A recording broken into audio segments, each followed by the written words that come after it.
I forgot to swap the I forgot to swap the thing. What's up, everybody? It's been a minute since the last stream. I think what was my last stream? Sunday?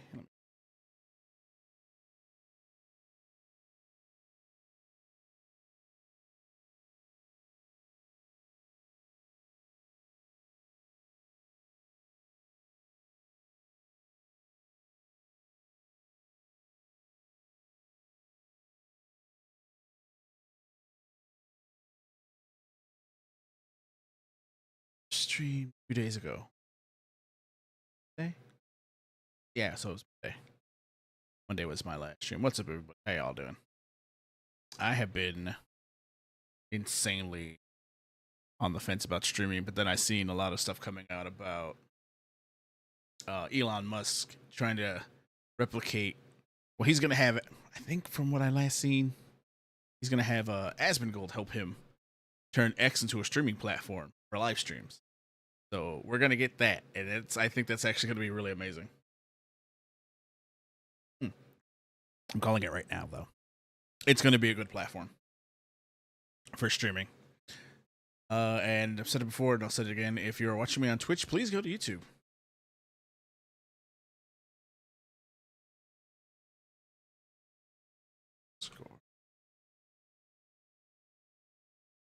Go watch me on YouTube.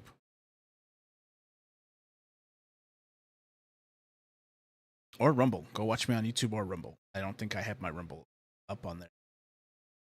But it would mean a lot to me if you went to go subscribe on YouTube and watch me on YouTube and everything, because it's just Twitch is going downhill, and we're going to talk about that in a minute too. But I want to get through some of the stuff that I found right quick, and I haven't seen this myself, but it's Elden Ring Night Rain. I've been hearing mixed things about it. I think we might watch the Iron Pineapple video about it. I don't know if I'll play a game today. I'll probably just stream for like 2 hours, and then I'll stop for the day, because it's nothing.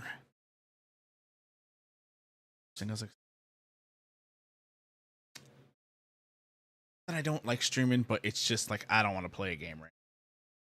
Kind of like I don't want to play a game. Turn my there we go. How's everybody doing? Hope you guys doing okay. I know I've been gone for a day. I was gonna stream yesterday. I was gonna do more Doom: The Dark Ages, but then I was like, you know what? I had more fun if I just did some cleaning, and I did. I had more fun cleaning than I did playing Doom: The Dark Ages. I hate to say that, and that's another thing we got to talk about too. Is the Doom: The Dark Ages numbers. There was a video. I think I might be able to find it that I want to show and make a comment on. There's a lot of things I want to show and make comments on, but I keep forgetting them and I keep forgetting to pull them up. But we'll get to it. But first, let's check this. Let's check this review by Nick Rubin, staff writer, published on May 28th, 2025. So that was today. Paper Rock Shotgun. I've never actually heard of this site, which is Rock Paper Shotgun. Man, I am dyslexic. Dyslexic is all hell. Elden Ring had a starting class named the Wretch that gets a club and some ratty underwear filled with dreams and nothing else. And then there's something special about the first few hours of Limgrave playing them. Scavenging your first piece of mismatched armor and build-defining treasures. First time you hit the site of grace, the initial stat boost feels like a deific power surge. In so much of Elden Ring's most memorable stories run tangential, the emergent static lore, the early fraught scrambles as the player's self-woven tale at its most captivating. Soon enough, though, the feeling is gone. You're as powerful as a god, desiring nothing more but bulbous albinaric skulls to toss on the pile. Yeah, here's the thing. I haven't heard, like, Night Rain just came out. It's the one Elden Ring game. I was going to say it's the one current FromSoft game that I have not pre-ordered. I just looked at it and was like, you know what? It looks good. I don't think I'm going to pre-order it, though. Let's see. Night Rain feels unique among FromSoft's modern catalog of its flippant attitude towards convincing sense of place. Let's see, and regret will sacrifice as much as the studio identity is committed to world builders, even while amplifying some of their more peculiar and interesting beats. It's tempting. Then to ask why it exists in the first place. On a generous day, I'd say Night Raid exists to recreate over and over the same wretchedly gratifying early game feeling, whereas every scrap progress feels like a milestone. Let's see, dull smithing stones shimmer like silver, and each incremental bonk stat increases with a hero's journey in a minute. Either a solo or a party of 3. You can't play as a duo yet. Wait, either solo or a party of 3. Can't play. Oh, okay, you can't play yet. You'll pick from a roster of 8 distinct characters, then ride a spectral ego to the outskirts. Original name: Do Not Steal. Limb the Held. You have about 15 minutes to run around and get stronger, during which time a ring of blue flame periodically shrinks to the size of the map until all that is left in the arena, in which you'll fight that day's boss. Do it all again the next day, then fight one of the 7 new Night Rain bosses, and your run ends. Beat 4 of them, and you can fight the game's big bad. Let's see. Alright, so he's got, what is that? Oh, that's Duke Diafreya. Night Rain seems it took a little sharper, looking a little sharper than Elden Ring at max setting, although I've had to turn some bits down to combat that old, familiar dodgy frame rate. Okay. The rhythm outmatches the progress like so. Beat up the nearest trash mob for your first level up so you don't get one-shotted by sneezing demi-humans. Hit up some nearby churches for extra flash charges. Warrior boss is weak to holy damage, so find a ruin mark with a holy on your map. Scourge ruins. Let's see, night falls. And you find a sub-boss and the sun rises again, resetting the ring. Maybe today you'll find the stone sword key in the chest, letting you fight an Everjail boss for the big rewards. Perhaps you want to go troll hunting a minute in a mine tunnel, smithing stones, boost your weapons. Maybe you want to stare into the shrinking blue ring and remember. Hold on, we're connecting. Oh no, did I get disconnected? Please enable channels here. What? Oh no, hang on.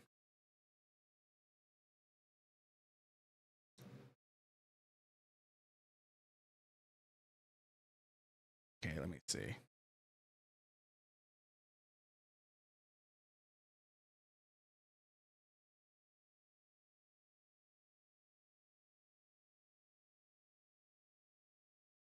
Test this real fast. Gotta love paying for restream. Gotta love paying for restream and it not fucking working. Ain't that right? Okay. There.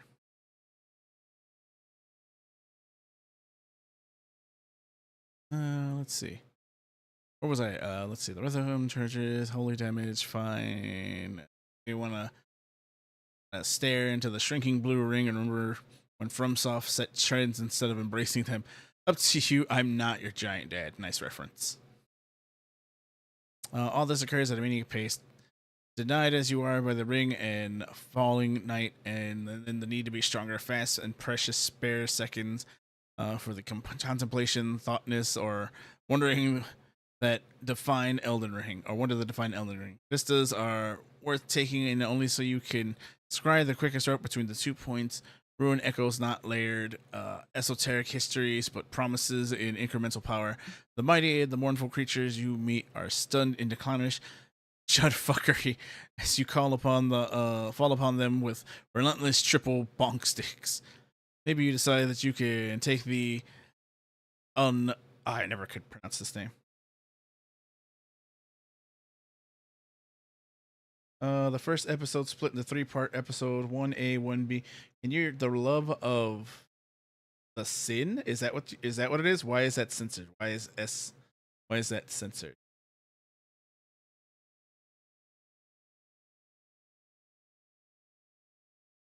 Let me see.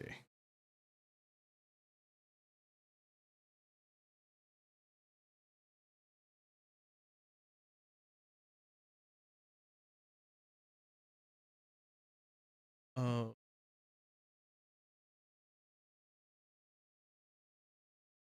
The love oh, okay, because it's actually S star N. Okay. Yeah, we can get to that. We can get to it in a bit. I'm just trying to get through these let's see, where was take the Ulcerate. Okay, ulcerated tree spirit, even though the ring is closing in and there's no grace to restore flash between you and the bosses. Maybe the tree spirits souped up one shots you all, and you each lose a level, and therefore minutes of progress in the game where minutes feel like miles. Let's see. You sprint towards the safe zone, cresting over hills, and the rush panic like the fellowship set into Penny Hill. The boss fight is a chaos as you try to identify friend spells from foe spells in the jumbled phosphorescent wisp particles. Plus, those noise Elden Rings likes to make the sound of the exultations of someone who's finally made it to the urinal after a work meeting that ran 20 minutes too long. Cooldown timer abilities fire off relentlessly. The Raiders, Risen Obelisk cast another buff glow into the mix. Movement and attack animations repeat themselves as the Phantom outlies as part of the Duchess's restage ability. The Iron Eye zips around and loses arrows, and you can try to split aggro as benefits. Whoever is having a hard time, if someone fails, you run over and bonk them until they get up again. And you do it, and it feels great. Less than I have slain a terrifying yet oddly sad and whimsical creature on my journey to uncover the mysteries of the thing's strange lands. More LOL top tier bullying there, mates. Then you get to the proper boss, the new boss, and you get to the mollywop like poetry at a slamhammer party, pottery at a slamhammer party, and you realize you're going to have to repeat the equivalent of a 40-minute bonfire to fog run, even see the move that killed you again. And the added repetition. I assume why Night Rain is a comfortable charging 35 quid in the knowledge that you probably won't clear it in the weekend, even though there is. How much is Night Rain? I haven't checked. Let's see. How much is Night Rain? Stay. Where's my Steam at? Let me see.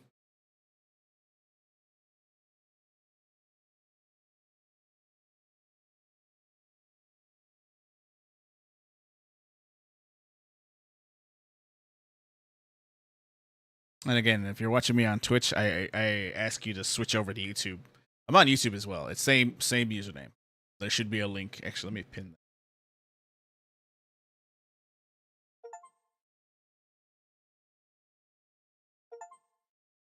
It's pinned.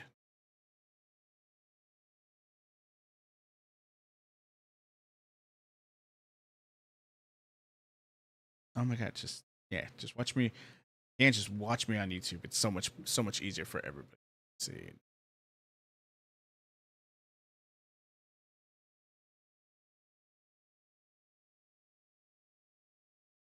Night Rain. That drop Dune Awakening. I've seen people play this early access and I've not heard good things about it. Cyberpunk, Warhammer, Clair Obscur. I heard great things about that and I haven't tried it yet. Night Rain. $40. Oh, came out for $40. Okay. Coming May 29th. Pre-purchase night. I'm not buying a deluxe edition. I'm not buying that. Okay, so this game's not even out yet. These are just people who, I guess, maybe the deluxe edition comes with early access.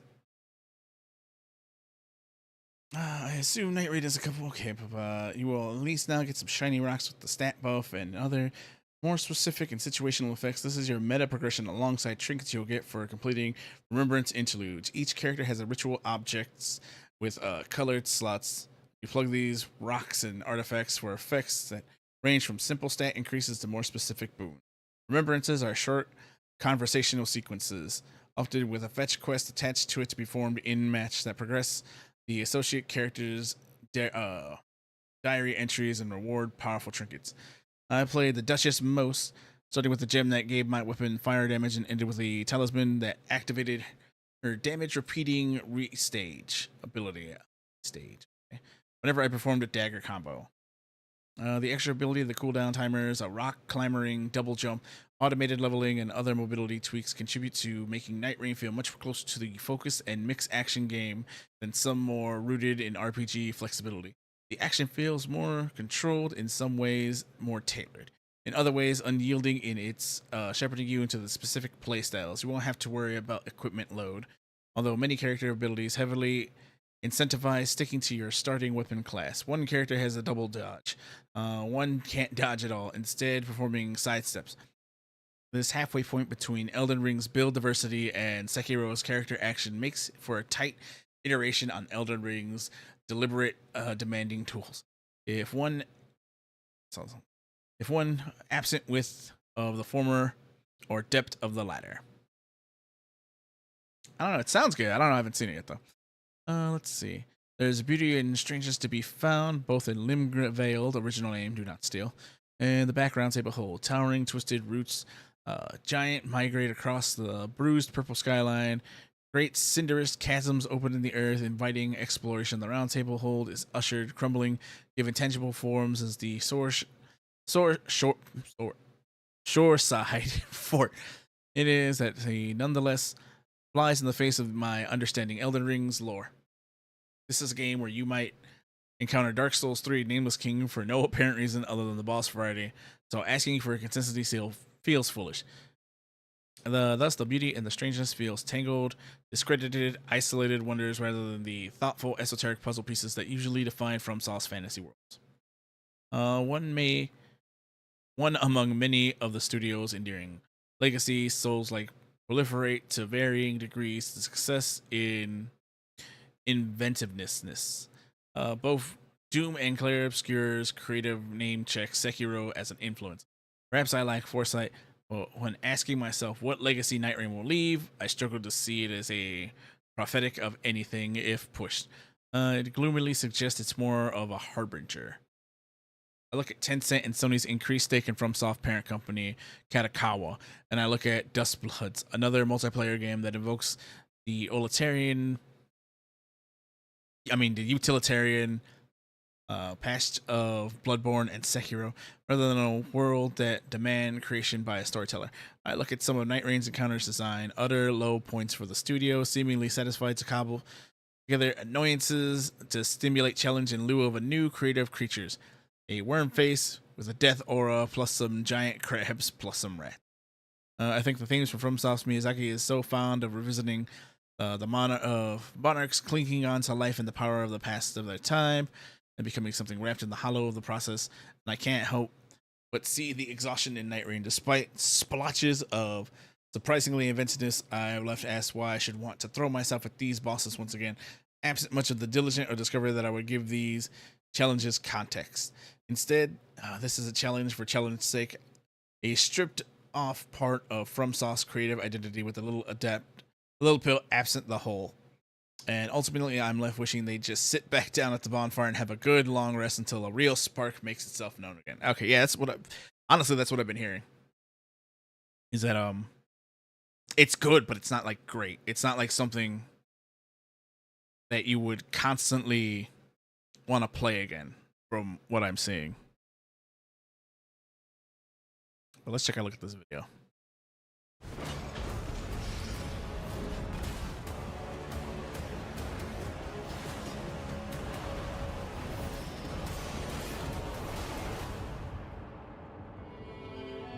Elden Ring Night Rain is a co-op survival. It's just is this just the trailer? You navigate a vast and dangerous field with other players. I think I've already reacted to the trailer, right? You must become one of the Night Farers, fighting through the endless night and taking on scores of vicious foes over the span of 3 days.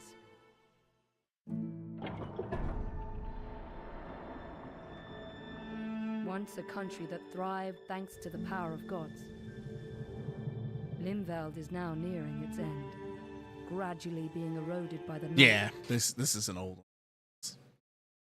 All right, these are the PS Plus free games for June. I think that PlayStation Plus is another thing that I can cancel because I don't even use my PS5 anymore. You know what? I don't know though. Is there a real reason for me to keep playing PS5 other than its online capabilities and Plus? And really, there's nothing I want from Plus. But let's see what they got. PlayStation Plus subscribers have 3 free games to claim from June 2025. With all 3 titles set available at the beginning of Tuesday, June 3rd, every month PlayStation Plus subscribers are treated to a fresh batch of free games, with these titles available across all 3 tiers of the service. And like the extra and the premium tier games, the free PS Plus games can be kept forever as long as one stays subscribed to the service. Yeah, the problem is that I can't justify paying my subscription for PlayStation Plus as I don't even use my PlayStation. I don't think there's any game I actually really use on the PlayStation. I mean, other than Demon's Souls. Demon's Souls was the game, and then I bought titles to, you know, actually have games on my PS5. But now that I'm thinking about it, everything I have is pretty much PC based, and I don't pay a subscription for that. So, let's see. Sony's free PS Plus games offerings have earned somewhat mixed reception this year. Some months have been met with a great deal of fanfare, while others have other free PS Plus games have not been as popular. The free PlayStation Plus games for the year of May 2025 are still available at the time of this writing, including Game of the Year nominee Balatrio, which I haven't tried, but I'll probably get that on Steam if I actually want to try it. And so this Pathfinder has been one of the more exciting ones for the subscribers. Wait, that's it? What were the other two games? I don't know what the other two games, because I haven't turned on my PlayStation. LBC PlayStation Plus subscribers react to the next batch of free games. Starting June 3rd, PlayStation Plus subscribers will be able to add Alone in the Dark Remake, Bomb Rush Cyberpunk, and NBA 2K25 to their digital libraries. Alone in the Dark Remake is a survival horror game starring David Harbour and Jodie Comer that earned mixed reviews at the time of release last year, but many still appeal to the fans of the genre. Bomb Rush Cyberpunk, meanwhile, is an action-adventure game that has been compared to Jet Set Radio and earned mostly positive reviews. And finally, NBA 2K25 is the latest installment of a long-running, hugely successful basketball franchise. Wow, I don't want any of those, like, at all. The free PS Plus games for June 2025 coincide with the latest Day of Play event, which includes special discounts for new subscribers and those upgrading their subscriptions to higher tiers. I don't want to do that. The Day of Play promotion also includes a bonus PlayStation Plus game subscribers can check out right now. Starting now, Destiny 2. Final shape of the available PS Plus subscribers across all tiers. The final shape is critically acclaimed Destiny 2 expansion from the last year that brought the main story to the end after a decade. Getting the expansion for free is a perk for PS Plus subscribers, but those signed up for the extra and premium tiers can look forward to even more Destiny 2 content. Also part of the Day of Play event, bonus games are coming to the PlayStation Plus extra and premium tiers. See, I don't like it because it used to just be one subscription. Now they broke it up into tiers, which is I think is fucking stupid. Also, I kind of feel like when you start doing that after having, you know, just one base subscription, you're kind of just like, oh, we're desperate to keep people. So our thing is to have now tiers so you can feel special about it and give you just a little bit more crumbs so that you'll keep paying us. Destiny 2 Legacy Collection joins extra on June 4th, when another Grab Treasure is coming on May 29th. Skull and Bones is being added on June 2nd. The Grand Theft Auto 3, the Definitive Edition, is joining the lineup on June 10th.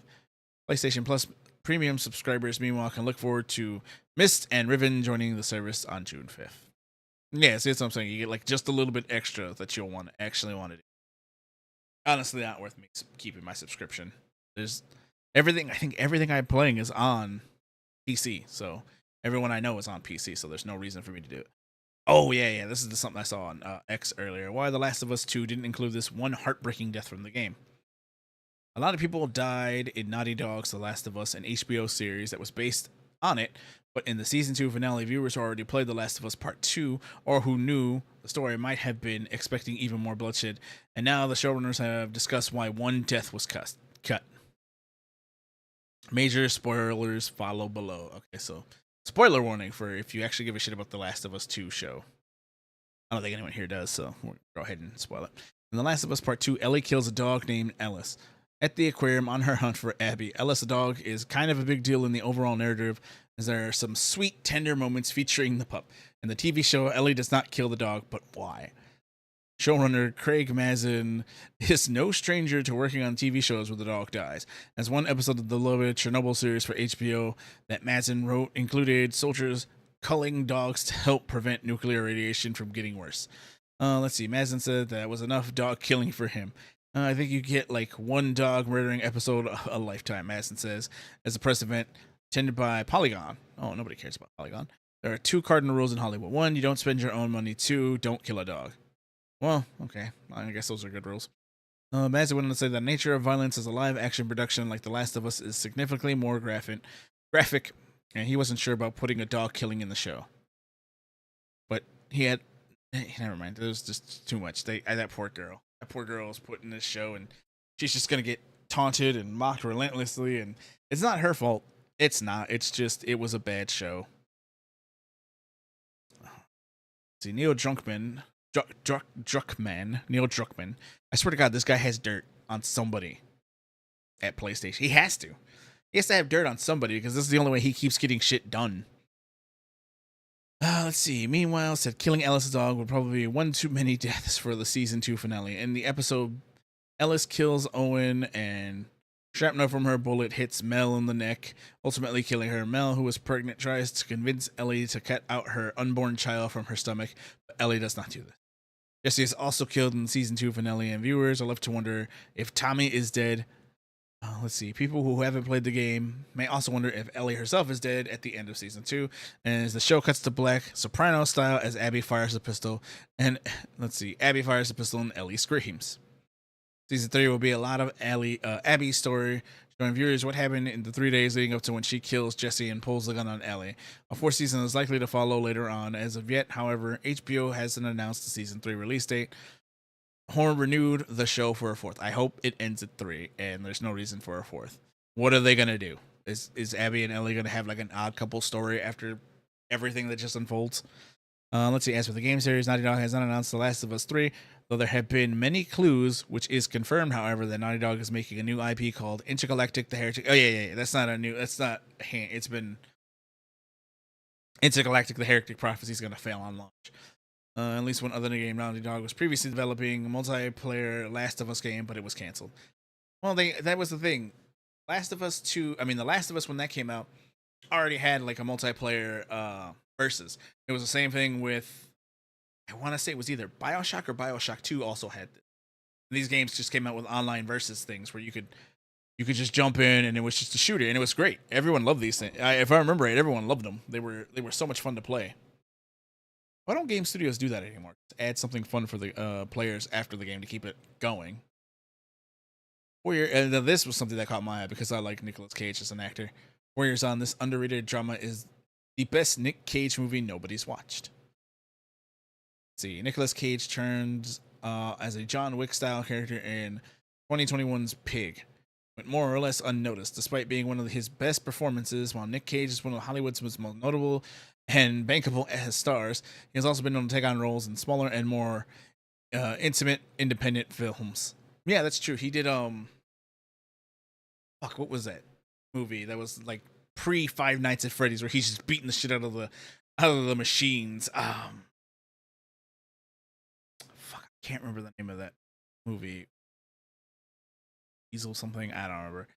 Let's see. This includes his role as truffle hunter and former Portland chief Rob Field in Pig, who seeks vengeance on criminals who kidnapped his prize foraging pig while revisiting the past he tried to forget. Yeah, I didn't even hear about this one. I would actually like to watch this. There was that movie Mom and Dad. Hang on.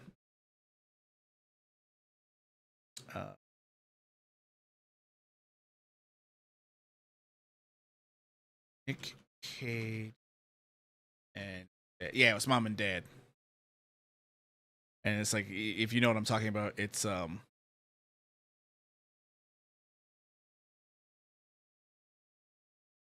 this scene.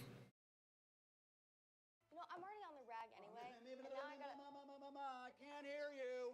Hashtag inappropriate talk before. Son, you take my advice. Don't ever have kids. Oh. Oops.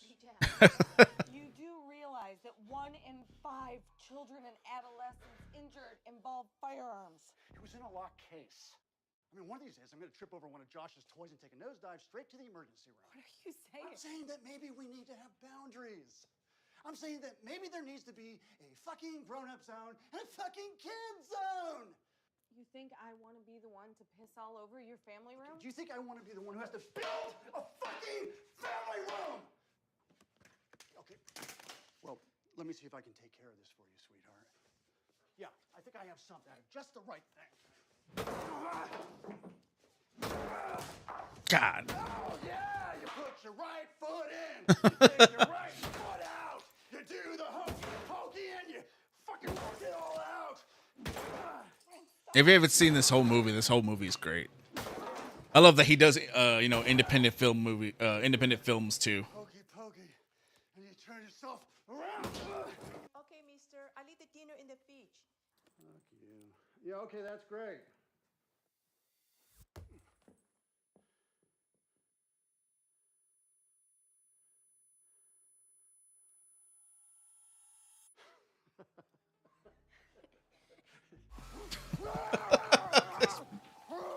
Yeah, this movie just takes us such a nosedive. No, Mom, we're not coming out, okay? You have to leave. You need to leave the house, you and Dad. Your motherfucking mother should open the door. And motherfuckers, you're going to open this motherfucking door.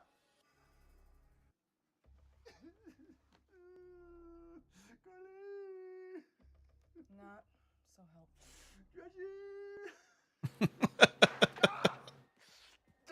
Yeah. Holy So his parent. So the plot of the movie is that something happens, and it's like it's really not explained what happens, but it's like a signal goes over the TV that causes the parents to want to kill the kids. So anybody, and it's not just any children; it's their own children. There's like the parent. It's a signal that goes out that makes the parents want to kill their children, and his folks are still alive, so they come to him to try to kill him while he's still trying to kill his kids. It's such a weird movie, but if you haven't seen Mom and Dad, I highly recommend it. It's such a good movie. shit. Dad, you killed me. You fucking killed me. Nah, bullshit. I missed your gut, crybaby. I'm gonna get you now.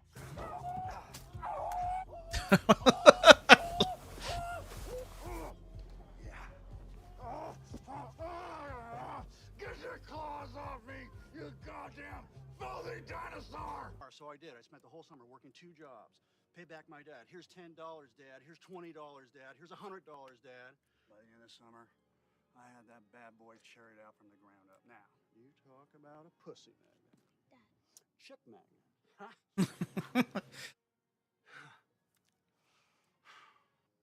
Like father, like son, right? But if you ever touch that car again, I'll fucking kill you. Mr. Ryan, we need to talk, sir. Oh, do we need to talk? Yeah, believe it or not, I used to be young once too, and actually, not all that long ago, by the way. And I think about how things were in my day. Mr. Ryan. But now, the world you kids are living in, the things you've seen on the internet, mouth to dildo, dildo to ass to ass, hi Brent, anal beads, things I only saw in magazines. Yeah, I don't know, because that's not his kid. I don't know why he tries to kill him. I think this was just like him snapping and just like, fuck it, if I'm gonna kill my kids, I might as well kill this one too. Because again, they're not supposed to just kill kids. They only want to kill their kids. So if you know this scene, this has been memed so much because of this fucking movie.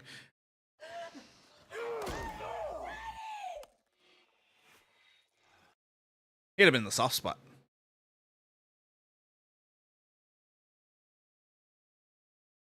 But that movie, I watched it. I don't know if you can watch it on YouTube. I might have bought it off YouTube. I don't remember. But I saw the whole thing, and it's such a good movie. If I remember right, the movie ends. Spoilers. No, just go watch it. I'm not gonna. Just go watch it. It's a good movie. But what was that? What was that Nick Cage Five Nights at Freddy's movie? Can't remember what it was called. Willy's Wonder World. Willy's Wonderland.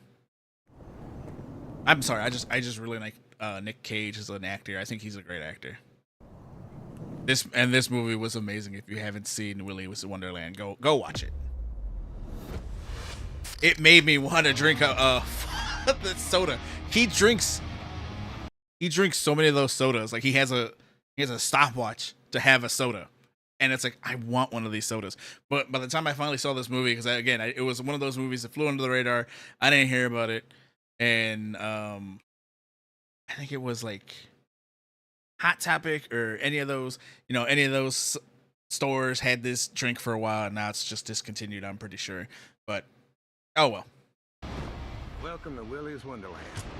Spend the night cleaning Willy's Wonderland, and I will pay to have your car fixed. Deal? You are officially on staff. Let's get the hell out of here. I can't stand to hear a grown man scream.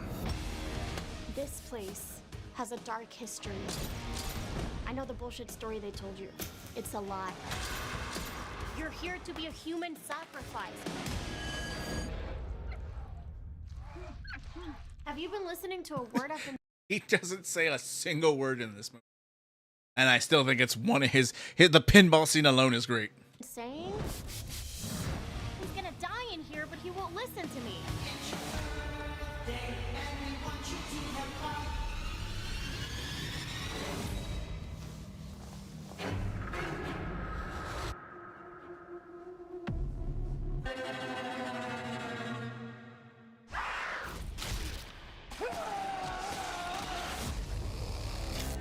The machines got out. Nobody is safe. Put your balls on, Evan. We're going to Willie's. He's not trapped in here with them. We're trapped in here with him.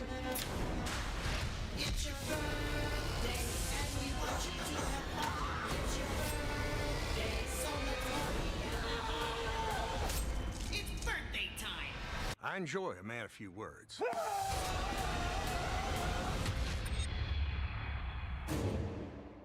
Such a good movie. I would love to see a sequel to this. Like it doesn't have to be called Willy's Wonderland. It just needs to follow this character he's playing. Doesn't say where, it just beats the shit out of everything. I would love to see more Nick Cage doing that. Let's see. Okay, Nicolas Cage's roles in Leaving Las Vegas, adaptation, Moonstruck, and more have earned him a number of accolades, including the Academy Award and Golden Globe Award, Screen Actors Guild Award, to name a few. It hasn't been his high-profile or higher-budget projects that have earned him recognition, however. Before Cage suits up as Spider-Noir in the Sony Spider-Man Spider-Noir series. There's a Spider-Noir series? Hold on. Hang on. Okay, we gotta read that next. And so we're looking back at one of his strongest performances to date, one that is shockingly flew under the radar. Pig, featuring one of Nicolas Cage's best performances to date. Developed by Michael Sarnasik on the shoestring budget of only $3 million, Pig premiered in July 2021 and quickly became a quiet smash hit for sophomore director and lead actor Nicolas Cage. With 272 reviews on Rotten Tomatoes, Pig holds an impressive 97% critic score. And let's see, the movie won an Independent Spirit Award while also earning Cage his second Critics' Choice Movie Award, Best Actor nomination. Following Leaving Las Vegas in 1996, Pig tells a grounded, raw, and oddly beautiful narrative that fits Cage increasingly indie style perfect. I'm gonna have to watch this later. Let's see, in Pig, Cage stars as Rob Feld, the once renowned chief of Portland who's moved to the wilderness following his death, where he becomes a truffle hunter, selling exclusively to Amir, Alex Wolf. Let's see, when he is attacked and his foraging pig is kidnapped, Rob and Amir travel to Portland to track down the criminals responsible, a storytelling reminiscent of Keanu Reeves' mission to seek vengeance for his dog's murder in John Wick. Cage's version of this tale might seem more outlandish, but it delivers a gritty, emotional, and passionate performance.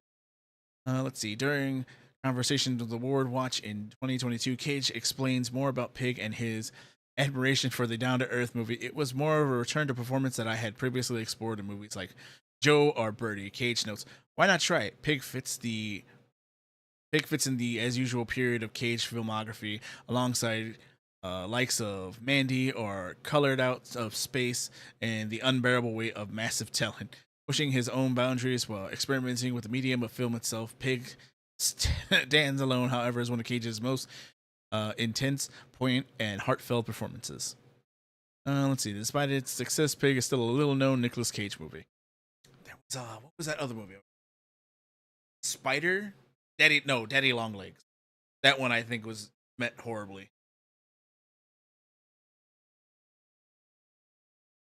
Unfortunately, it's one of his roles I think that just didn't land the mark. Nicolas Cage might have revealed that 1989's Vampire Kiss is his favorite Nick Cage movie while speaking to the Awards Watch, but the acclaimed actor has previously lauded Pig as one of his greatest projects despite his love for the movies, as Pig's immense commercial success. The movie is still gone more or less unnoticed. This is evident in the box office intake, which totaled only 4.6 million.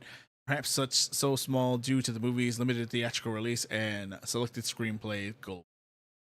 During a Wired autocomplete interview in 2022, Cage commented that Pig is indeed his favorite Nick Cage movie. Let's see. I thought it was like a folk song, Notes Cage. I felt that the movie had become seasoned and I had entered in the room. Grounded texture of Pig is believable, and in intimate narrative and Project's striking visual style means it's surprising it didn't bring in more.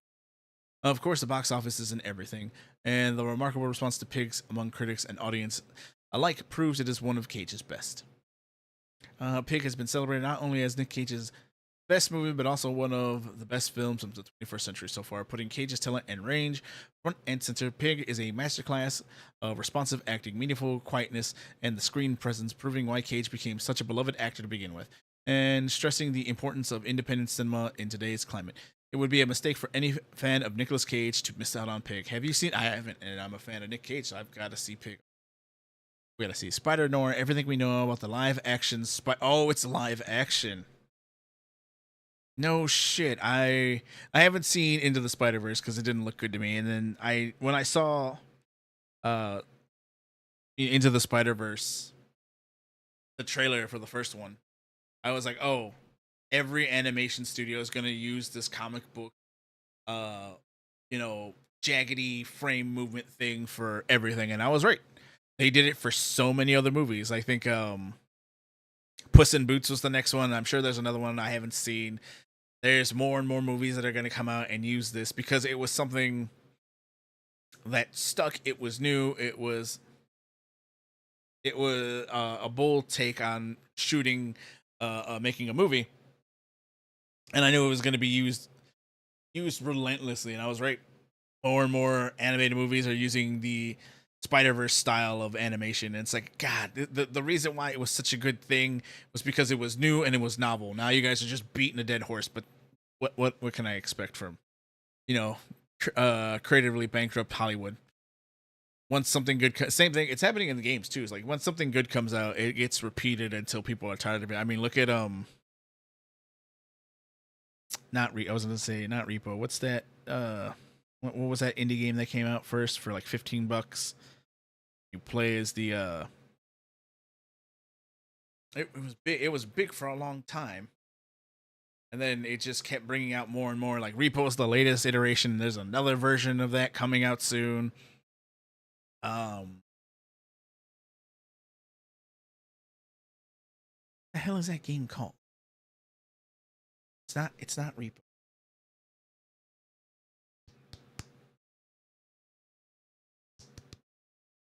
I haven't Steam because I have it on Steam. Library. I haven't played it in ages. Is it Metro?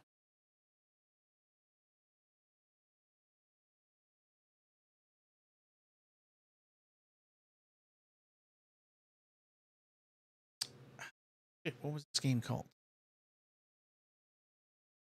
Surgeon Simulator? No, not Surgeon Simulator.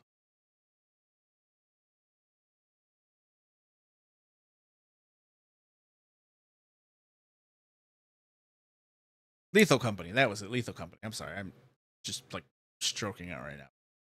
When Lethal Company came out, remember Lethal Company came out, and then there was 9 million other versions of Lethal Company where it's like you and 4 other people, you and 3 other players have to sneak into places and take an object and run it back. It's like it's the simplest gameplay to do. It's just grab an object, run outside and away from the monsters. You don't get to kill the monsters, but Repo allowed you to kill the monster.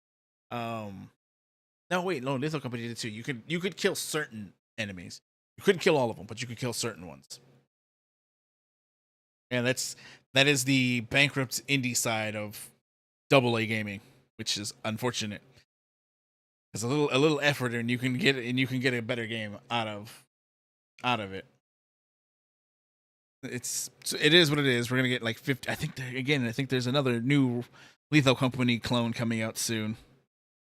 I don't even think Lethal Company was the original progenitor of that cash grab game. But let's see.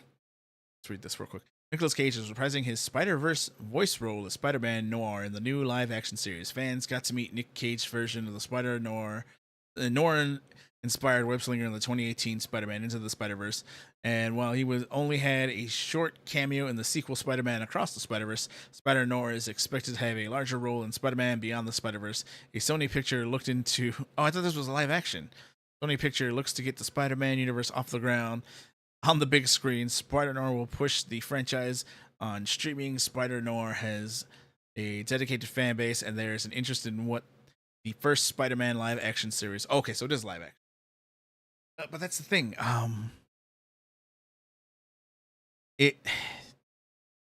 Like Miles Morales is Miles Morales, and what was it, Spider-Gwen? I think it was funny because I was on X and somebody's like, "This movie tricked me into thinking Spider-Gwen was a good character," and they were reading. Like I was reading the comic and I got insanely bored. This character's ass. I was like, "Damn, that sucks." But yeah, it's like Peter Parker Spider-Man, great. A lot of his other variants, great. Miles Morales is just kind of boring. He turns invisible. He's just kind of boring because there was, it was I think somebody said that he was created when Obama took presidency for the first time, so they just race swapped Spider-Man. And I was like, well, that's kind of lazy. And then they didn't really do anything with him, but they hyped him up so much, and it just didn't work. So I can see why people are like, oh yeah, the other Spider-Man who have been here for a lot longer and have more established, story and lore. And I think a lot of people were also mad at Penny Parker because she wasn't anything like her actual comic book self. Which was also another like, oh, why would you do that? Why would you make her a generic anime girl when her comic book self is actually like this cool badass character? It was a weird choice. Before we dive into everything you know about Spider-Noir, and the thing is, I love that noir style. It's kind of like, I'm not really into it, but when I see it, I'm like, I like it. Like LA Noir. I loved playing that game. That game was so good. Shame we'll never get a sequel to LA Noir. Before we dive into everything you need to know about the Spider-Noir, the first thing we have to talk about is Sony's plan to expand its Spider-Man universe or on television. Venom: The Last Dance is out in theaters, as underwhelming as it appears to be so far, and on the horizon is Kraven the Hunter. The big screen, yeah, I think that actually failed, didn't it? I think Kraven the Hunter actually failed. The big screen is where Sony is focusing on villains in the Spider-Rogues gallery, and streaming is putting the spotlight on our spider heroes, leading to charge as Spider-Noir, but he wasn't the first hero picked for headline a streaming series, Sony's Spider-Man universe. The first Spider-Man live-action series officially announced wasn't Spider-Noir, it was actually Silk Spider Society. The joint venture from Amazon, MGM, and Sony Pictures Television was announced back in November 2022. The Walking Dead universe writer-producer Angela Kang serving as the showrunner. Silk Spider Society was going to be launched in the Spider-Man TV universe with the domestic release on the MGM Plus before being available globally on Prime Video. However, earlier this year, we learned Silk Spider Society will not be moving forward at Amazon after all, with a Sony Picture Television shopping the show to the other buyers. There was issue with the show's development from Silk Spider Society writers' room being let go, and the show reconfigured to somehow not focus on the central character of Silk. Spider-Man Noir getting a live-action treatment. Oh, he doesn't wear the mask? Oh, okay, that's probably him before he gets his spider powers. Let's see. Enters Spider-Man Noir. Reports of a live-action Spider-Man Noir series being in the works at Amazon surfaced in February 2023. Though Nicolas Cage was not attached to the project at that time, the character hails from Earth 90-2014. 90214. In the Marvel Comics... I don't know what the fuck I said. Hey, what's up, JDS? In the Marvel Comics universe, which is the Depression-era world where Marvel superheroes are reinvented to fit into the aesthetics of the noir detective movies, Oren Uziel and Steve Lightfoot will serve as showrunners who develop the series into the Spider-Verse. Phil Lord, Chris Miller, and Amy Pascal. Let's see. Nicolas Cage wasn't officially announced to be starring in the Spider-Noir until May 2024. The show was originally referred to as Noir, but now it appears to have taken the name of Spider-Noir, possibly to let the audiences know it's part of the Spider-Man universe. Let's see. Aside from Nicolas Cage, one of the first actors linked to the Spider-Noir was New Girl star Lamorne Morris. What's up, Skunk? How you doing, buddy? Okay, so I haven't really watched a lot of... I haven't watched a lot of the hero stuff, but like I said, anything with Nicolas Cage will get me to watch it.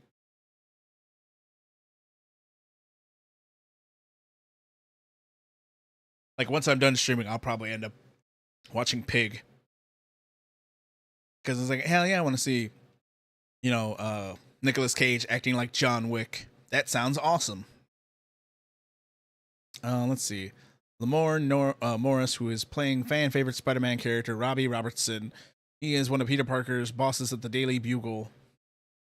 And while Peter typically has a dicey relationship with J. Jonah Jameson, Robbie Robertson has often been a loyal associate and friend to the Wallcrawler. The description of Morris Robbie Robertson calls him driven, hardworking, and won't take no for an answer. A dedicated journalist trying to make it with the odds stacked against him as a black professional in the 1930s New York. He takes on riskier story that no one else would touch in order to catch attention and a paycheck. He's willing to do whatever is necessary for his career. Have you seen Asmongold's horrible? You know what? You're saying it's horrible, but I'm pretty sure it's fucking based. No. If you can link it, I'll take a look at it. But I still got some other things we got to go through first. Golden Globe and Oscar-winning star Brendan Gleeson. Let's see. He's Banshees of Inisherin. Look, I'm gonna be real. Doom: The Dark Ages is mid. It's really mid. I've said it. I was like, I should play more Doom: The Dark Ages, but then it's like I'll just do it just chatting. Do about 2 hours of just chatting and see how this works. And not play Doom: The Dark Ages today. I'd rather do anything else, honestly, than finish that game. Let's see. Golden Globe and Oscar-winning star Brenda Gleeson. He Banshees of Inisherin is playing the villain of Spider-Noir. Details about Gleason's roles weren't immediately available. Marvel's original Spider-Man Noir comic reimagined many Spider-Man classic villains as gangster types in the 1930s New York. They include Norman the Goblin Osborn, a carnival freak turned crime lord, and his carny cronies Craven, a former animal trainer, the Vulture, an animalistic freak now cannibal, freak show cannibal, and the Chameleon, a master of disguise. Let's see. Lee Jun Lee, Assassins, also joined Spider-Noir as a singer at the premier nightclub in New York, and the Marvel star Abraham Popola plays a World War I veteran who is looking for an opportunity to get ahead. Additionally, 8 other actors were also added to the Spider-Man live-action series. Lucas Haas, Inception, Cameron Britton, Mindhunter, Craig Christopher, Days of Our Lives, Michael Kristoff, Luke Cage, Scott MacArthur, The Righteous Gemstones, Joe Massengill, Barry, Whitney Rice, Jury Duty, and Amanda Scholl, Suits in the recurring role. Spider-Noir rocks a comic-accurate costume in the live-action series. That's what everybody wants to see, comic-accurate costumes. Fans recently got to see photos of Nicolas Cage on the Spider-Noir set, and there's even photos of the iconic black costume Noir donned in the Spider-Man Into the Spider-Verse animated movie. The first set of the photos shows Nick Cage maskless in a black trench coat acting out a strange-looking sequence that has him both kneeling and laying on the ground, seemingly dodging or running away from some unseen force or assailant. However, in the comic-accurate photos, there are sure to catch the fans' attention. It is noted that it's not Nicolas Cage in the Spider-Man Noir costume, rather a stunt double performing live-action sequences that feature the hero on top of a speeding car. Well, yeah, Nicolas Cage is old at this point, so trying to get him to run around and do shit like that is crazy. Let's see how many episodes. The first season of Spider-Noir will consist of 8 episodes. Why did they have to be worded like 45 minutes? 8 episodes. So it's equivalent of 4 movies in 5 months. And I got another movie I got to prepare for. And then right after it, Cage told the New Yorker in July. 8 episodes seem to be the sweet spot when creating TV shows based on comic books. Each season of The Boys has been 8 episodes. The Marvel Disney Plus content has been between 6 and 10 episodes on average. What is Spider-Noir about? Let's see. Spider-Noir tells the story of an aging and down on his luck private investigator, Cage, in 1930s New York, who is forced to grapple with the past life of the city's one and only superhero, per the official log line. Emmy-winning director Harry Bradbeer, Fleabag, Killing Eve, is overseeing the series and executive producing the first 2 episodes. Oren Uziel, The Lost City, 22 Jump Street, and Steve Lightfoot, Marvel's The Punisher. Shatram serve as the co-showrunner and executive producers and developers in the series with the Academy Award-winning team behind Spider-Man Into the Spider-Verse, which includes Phil Lord, Christopher Miller, and Amy Pascal. The series is produced by Sony Pictures Television and Amazon NGM Studios. All right, hang on. Let's see. We were watching some clips about Nick Cage because, like I said, I fucking love Nick Cage. Asmongold, Doom, Dark Ages.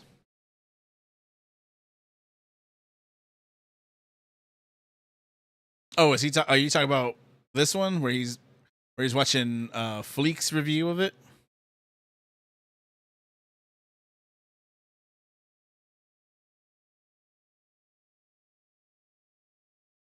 Streaming strikes to Doomslayer's first words in Doom: The Dark Ages.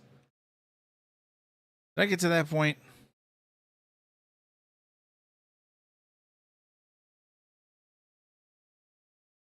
I think he's talking. I think JDS is talking about this, which, yeah, I've seen the original video.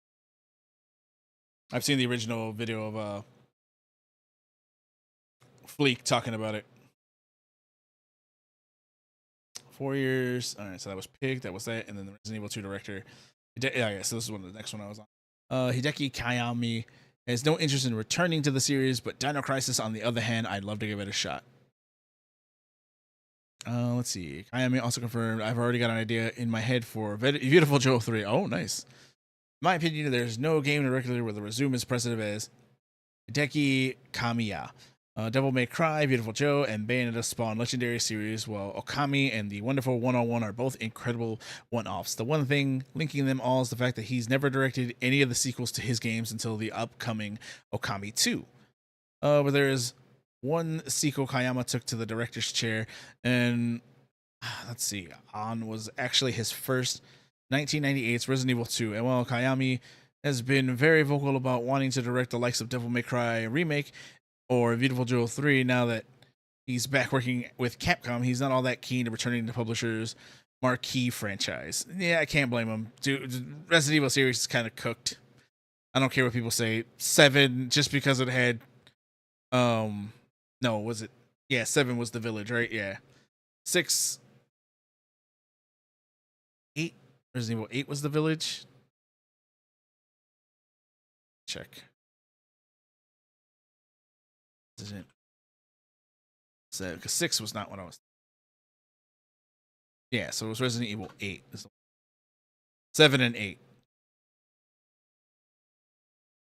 So yeah, Resident Evil 7 was blah. Resident Evil 7 was meh until you got to the DLC with Joe and his fucking cool ass fist whipping, beating the shit out of all the mutants, and then 8 just got popular because it had sexy vampire woman with huge titties and nice ass, and that was it. That was it. They were boring. They were boring otherwise. And I didn't even finish the 3 remake was bad too.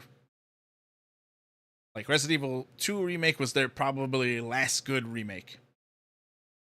So I'm not too worried about it. In an interview with MinMax's Ben Harrison titled 69 Questions for Okami Director Hideki Kamiya. Kamiya was asked if he ever wanted to direct a new Resident Evil game, to which the director simply responded, nah. He didn't explain why he felt that way, but just that prior to the question, he called Resident Evil 2 the game that had the hardest time with as a director, naturally, since it was his first time. Hansen followed up by asking him any interest in the other Capcom titles. Naturally, Beautiful Joe 3 is a game Kamiya has already expressed interest in, so the host asked if he would do with the game, to which Kamiya responded, I've already got an idea in my head, so you'll have to find if I ever going to make it. And despite turning down Resident Evil, he has asked Capcom's other survival horror series, Dino Crisis, to which Kamiya responded, I'd love to give it a shot. See, Devil May Cry and Bayonetta veteran Hideki Kamiya is still leaning on Resident Evil creator Shinji Mikami's wisdom as the new studio Clovers. I have always made decisions based on his teachings. Devil May Cry creator Kamiya would also love to remake the first game, Capcom. Please give it to me. Devil May Cry and Bayonetta veteran Kamiya would still love to make his canceled Dragon Action RPG Scalebound. Let's do it. Oh yeah, I'd love to see Scalebound. Remember when that game, let me see. Scalebound. So this was the this was the trailer, and this was from 5 years ago. I mean, God, this is a decade old now. And I remember when this game was first released, I was like, this looks amazing, and they never did anything with it.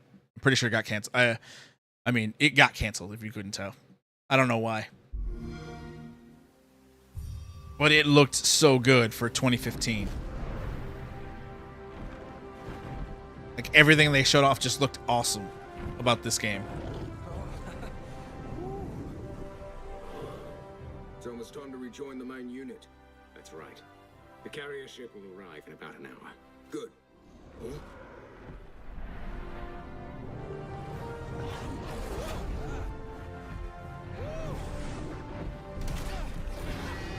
What is that thing? We're under attack! Men, prepare to engage! A beast tamer! It's more of them than I expected. You up, big guy? God, what the hell was that for? I'd get off if you'd ask me to. Use your words. I've never seen a creature like that before! Don't panic! Team, unite up! Oh, man. Here we go. Oh, yeah? Well, maybe you should hide behind me.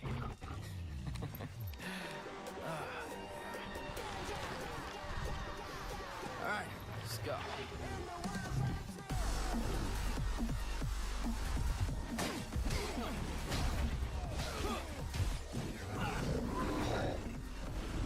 Intruder! Over there! Wreck it!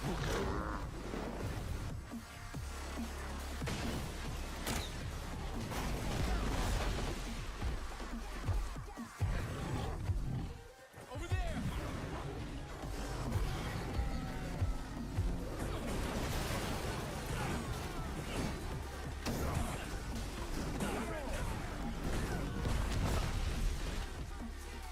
Nicely done!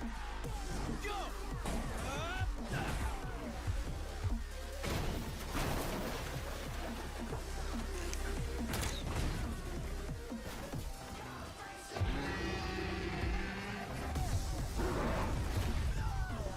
All right.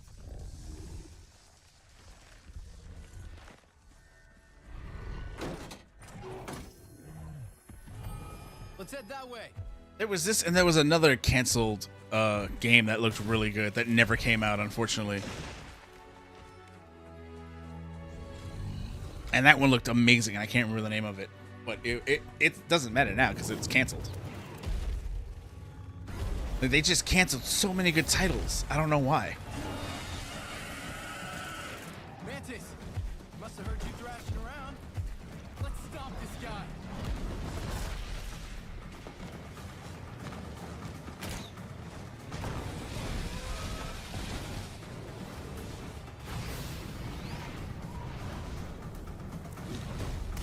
Look out!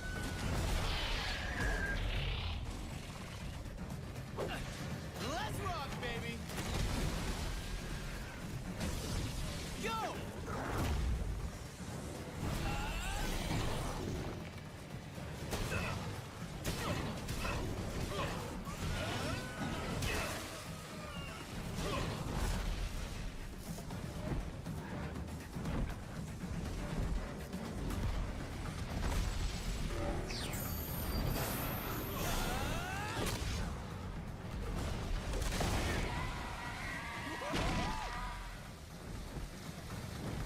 Yeah, like I said, this game looks great. It still looks great. I mean, especially if they updated it for today with its graphics just a little bit.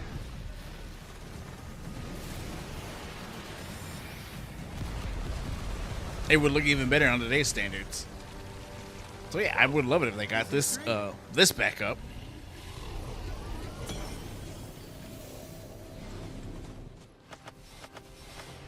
Come on, let's get out of here before any of his friends show up.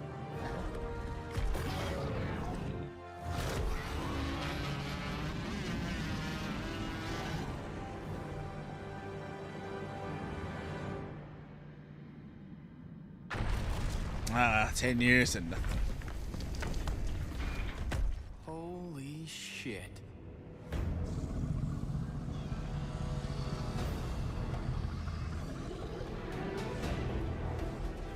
What was that tiny ass door that opened?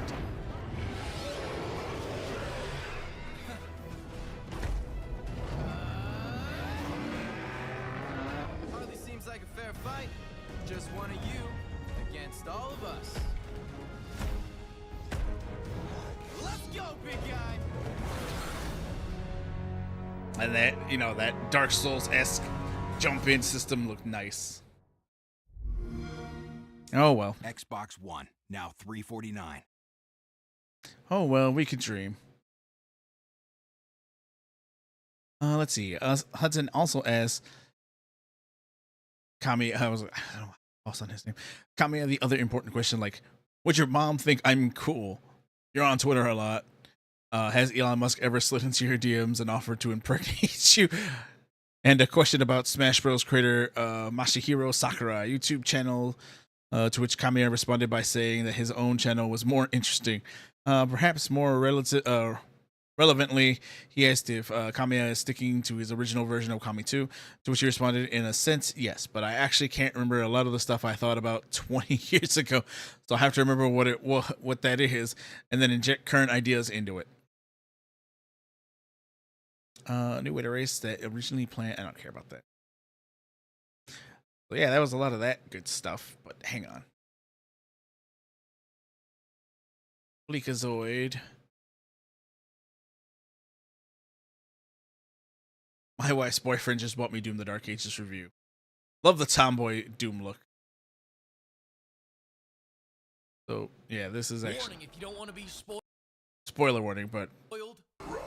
Doom the Dark Ages is taking inspiration from the original Doom games because, as we all know, Doom peaked with H-Doom on the T83 calculator. Right off the bat, if you want to know if Doom the Dark Ages is worth buying, I'm going to say this. A lot of people judge their buying decisions on $1 per hour of fun basis, and if you get this game for free, it lives up to those expectations. So in my situation, having received this for free from my wife's boyfriend, I must say I think this game is fantastic. Doom 2016 was run and gun. Doom Eternal was smoke cracked and shoot back. Doom the Dark Ages is parry and turn my headphones up real loud so I can't hear my wife and her boyfriend wrestling in the other room. Some franchises that's 100% accurate. never know when to change. New Doom doesn't know when to stop changing. At this rate, Doom 4 is gonna play like Just Dance. The Doomslayer's gonna be popping that ass on the dance floor to take pay. Them removing 90% of the glory kills and replacing them with bumper cars is great because I love playing bumper cars with my wife's boyfriend. I like that they toned down the Berserk mode to a slightly impolite mode. This is way better. Here's the old toxically masculine mode. And here's the new based mode. You would like it if I called you Mommy's good boy. Are you Mommy's good boy?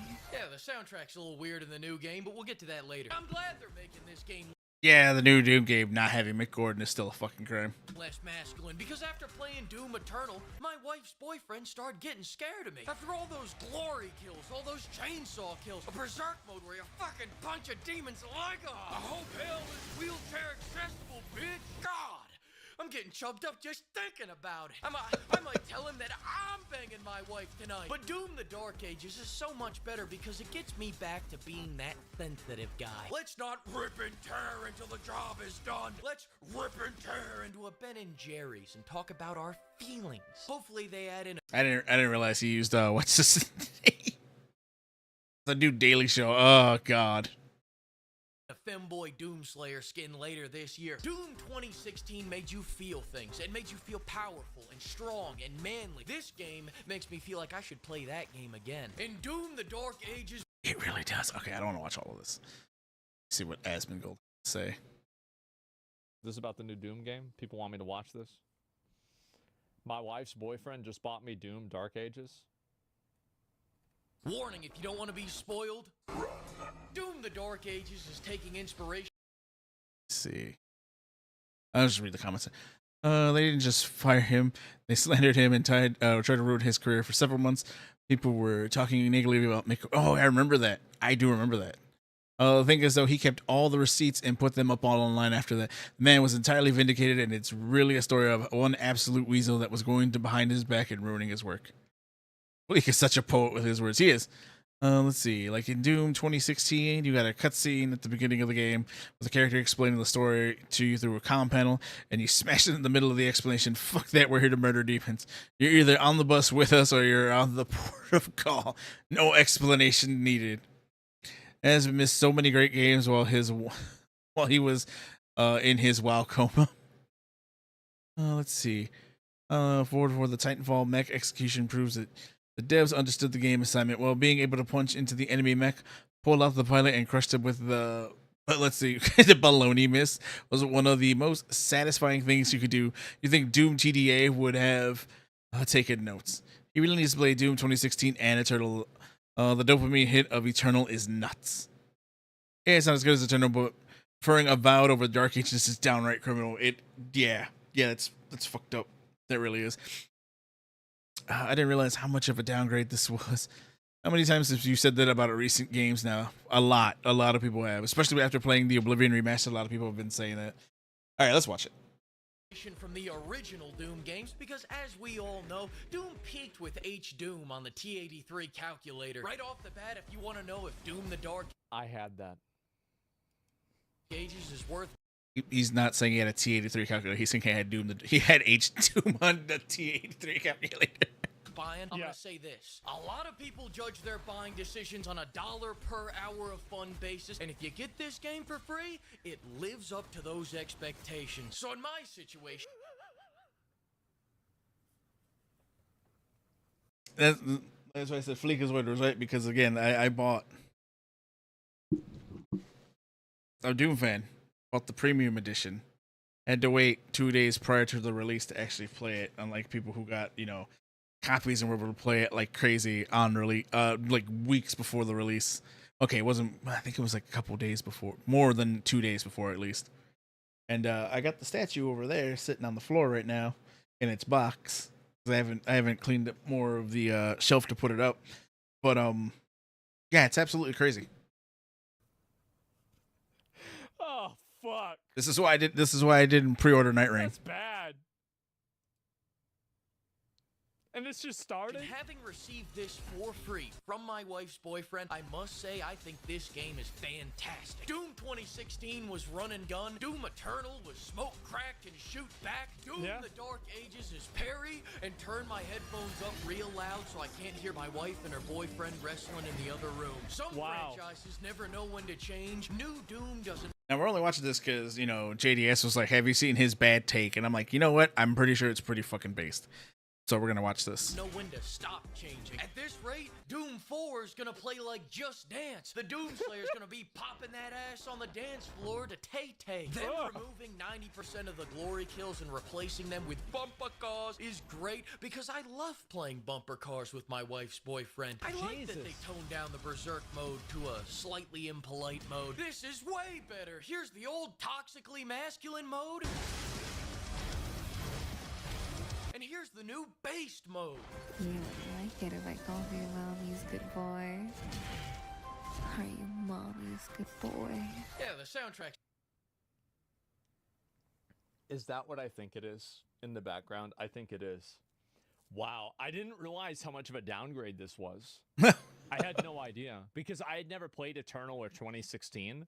But because Eternal and 2016 were so well received, I was super excited. And to be fair, the trailer for Doom The Dark Ages was incredible. I loved the trailer. I thought the trailer was awesome. The trailer was indeed great. I got super excited for it. But playing the game, I was just kind of I don't know. It just didn't hit. Another Avowed situation for you? No, it's different. Because Avowed, I played and beat Avowed off stream because I thought it was interesting enough to continue playing. Yesterday, I uninstalled Doom because there was some update for No Rest for the Wicked that I wanted to play. I had to uninstall it. I have so much hard drive space on my PC, and I'm eyeing those new 16 terabyte drives. If I can afford them, I'm going to buy them, and I'm going to put 4 of those fuckers in my PC. I will never run out of space again. I don't like uninstalling games if I have them. Especially if I can just keep them on. I don't see a point in uninstalling them. It's a little weird in the new game, but we'll get to that later. I'm glad they're making this game less masculine, because after playing Doom Eternal, my wife's boyfriend started getting scared of me. After all those glory kills, all those chainsaw kills, a berserk mode where you fucking punch a demon's leg off. I hope hell is wheelchair accessible, bitch. God, I'm getting chubbed up just thinking about it. I might tell him that I'm banging my wife tonight. But Doom the Dark Ages is so much better because it gets me back to being that sensitive guy. Let's not rip and tear until the job is done. Let's rip and tear into a Ben and Jerry's and talk about our feelings. Hopefully they add in a femboy Doomslayer skin later this year. Doom 2016 made you feel things. The worst thing about that, well, I think that we all know the worst thing about that.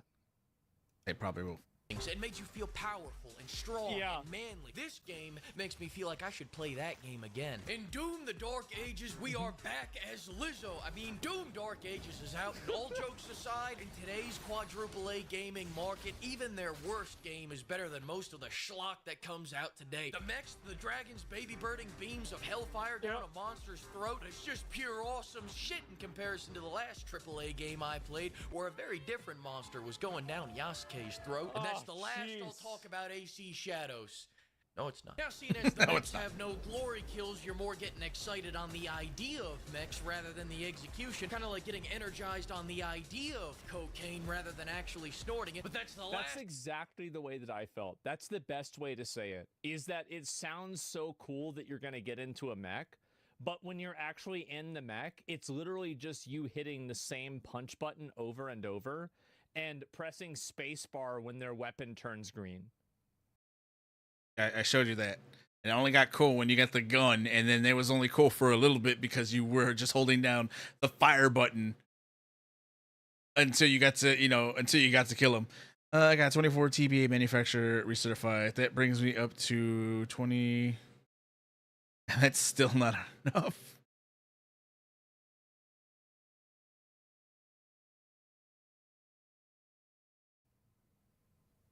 It's just like nothing.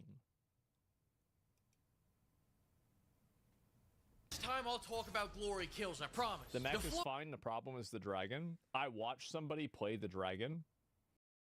The dragon's boring too. And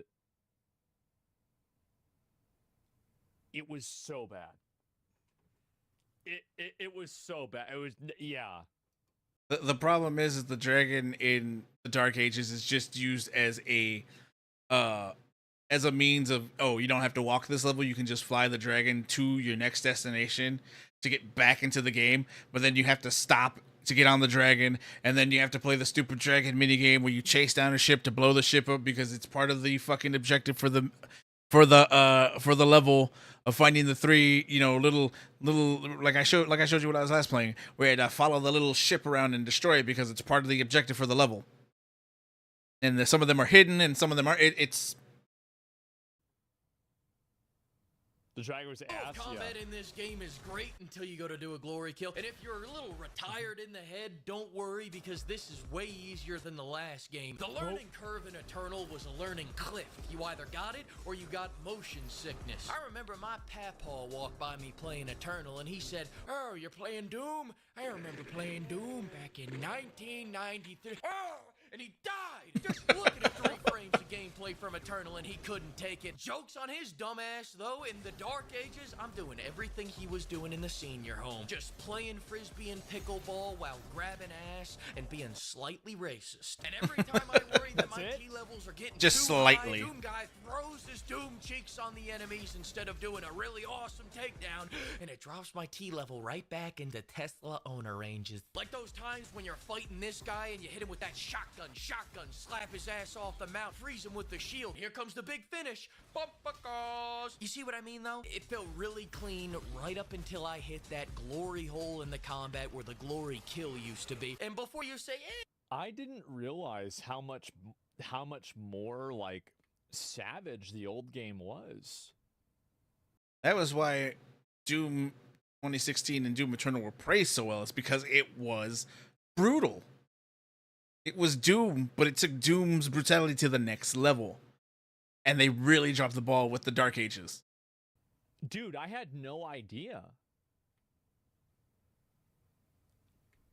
Holy fuck, man. This is crazy. Yeah, this is even close. You didn't play it? I was playing WoW. Used to be. And before you say, Flick, but the glory kills are still in the game, you get to see this shit 1 weekend a month with supervised visitation. I see these takedowns just often enough to resent their creator for taking the other 40 variants out of the game. How the hell do you put mechs in a modern Doom game and then not give them takedowns? I'm out here like a big ass chihuahua humping their leg. Did you imagine German suplexing a mech? That would have been fucking cold as shit. But we didn't get it. They removed You literally got a palm slap on the fucking mech, and it's just boring. the X factor of this game, and for what? So I could go play Ultimate Frisbee? I'm throwing my pre-Ozempic Doom cheeks on the enemies, and the only time I get a glimpse at a takedown is if I can get my whopper slaying ass high enough off the ground to do one takedown they let me keep. Whoever decided... It's just, to me, like, I feel like this game, it's like, I always, like, I compare it a lot with Space Marine 2. I do, because I feel like both those games are trying to be Xbox 360 games in the year 2025 or 2024. And this is very clearly trying to be an old school game in a new world.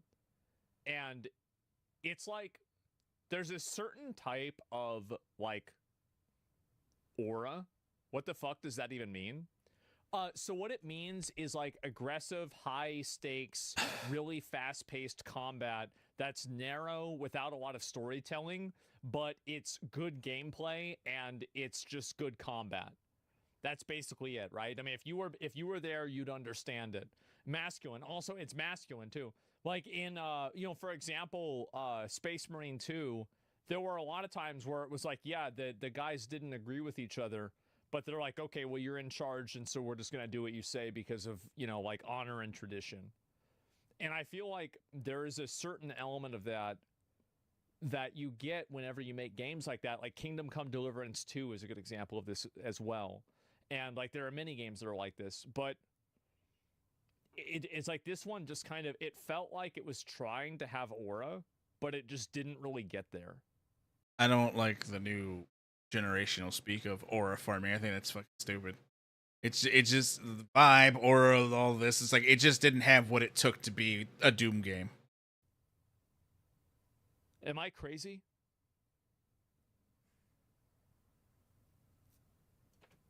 To make the game flow better by replacing the iconic glory kills with a clunkier, slower, unsatisfying, and unresponsive alternative is a genius. This reminds me of when I took the wheels off my car to make it go faster. Now, for all the people saying this game is slow, a lot of people are going to recommend that you turn this up to 150% in the game slider settings.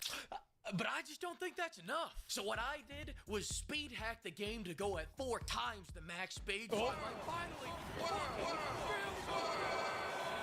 That's great.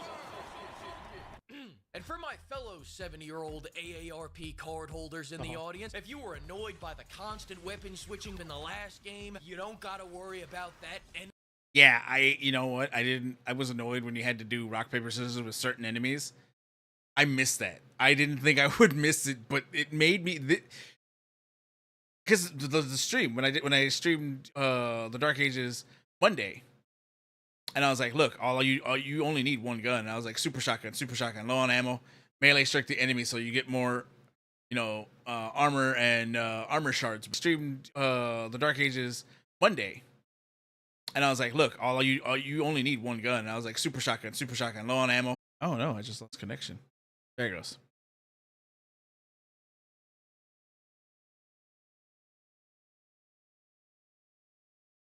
Hit a massive lag spike. Okay, we're back. All right. God, see, I don't know how much we lost.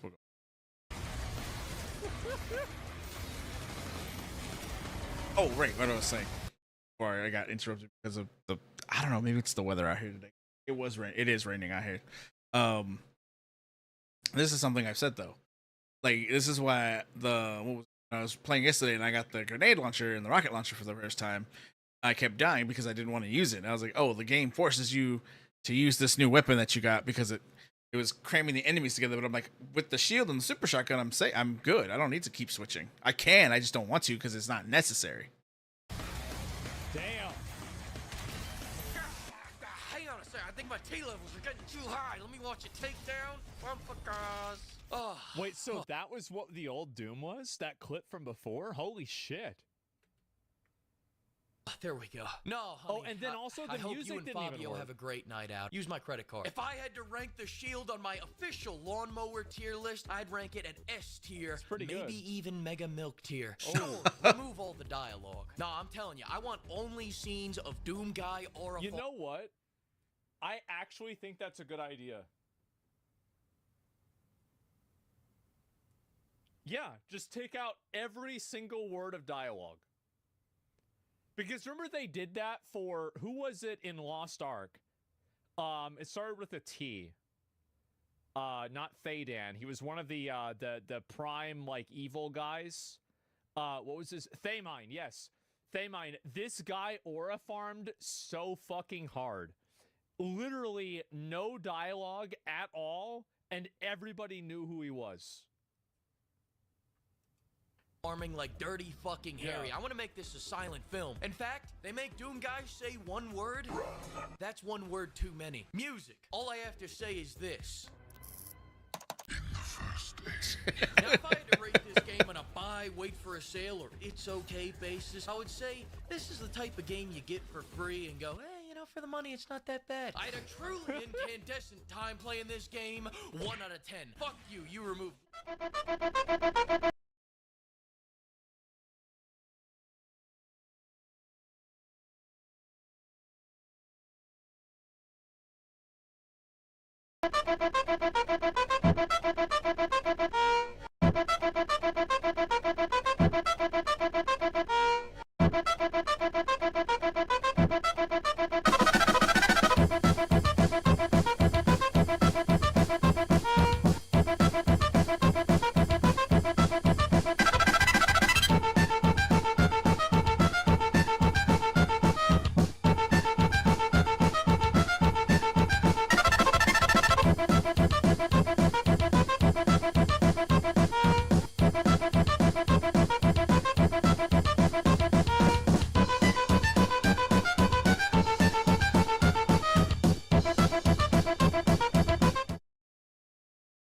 God.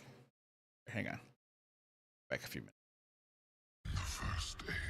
Now, if I had to rate this game on a buy, wait for a sale, or it's okay basis, I would say this is the type of game you get for free and go, hey, you know, for the money, it's not that bad. I had a truly incandescent time playing this game. 1 out of 10. Fuck you. You removed glory kills. Jesus. Thanks to the flock of pimps for bankrolling this video, and another huge thanks to all the pimpers for buying me all this demon slaying lead. Fleeka. They fired the original music guy? Why the fuck did they... Like, because I was really curious to see what this was going to be about. Because I didn't know. Like, I was like, is he going to like the game or not? But he felt the exact same way that I did. He was too based. Mick Gordon. Why did Mick Gordon get fired from Doom? Let me search this. I'll link you guys a video. Like, these Fleek videos are fucking amazing, by the way. I love these fucking videos. Yeah, Fleek is They're worth so funny. subscription. Dark Ages was Ace 101.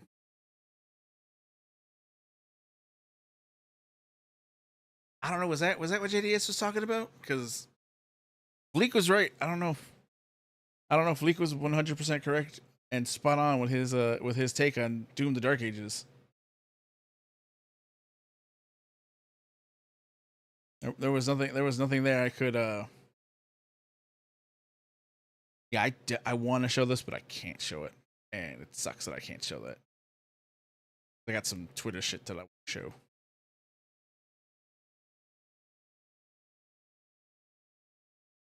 Satanic pedophile elites, internet racists. Future of all man. That's pretty much it.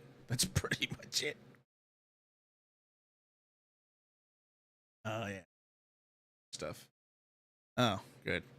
Trader Tender will buy you 2 brand new mounts for the June trade. No, you know what? I don't care. Nobody wants to see Warcraft stuff. Oh, this is something I wanted to talk about. Twitch partner Meat Canyon has been banned.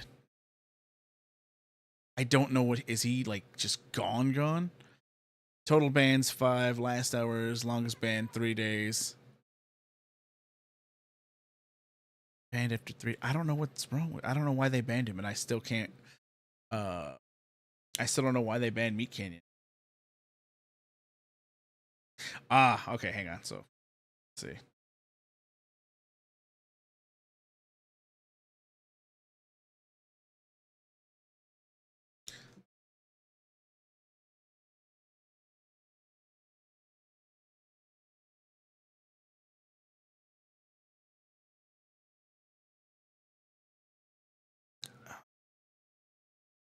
Okay, this seems egregious and not true. Let me.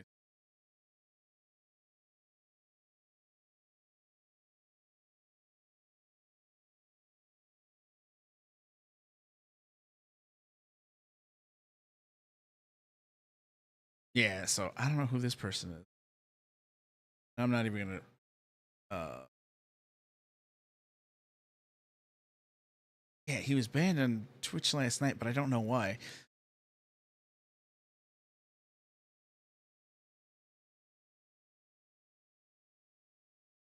Is this what got him banned? Can I show this and not get banned myself? I'll find out right now.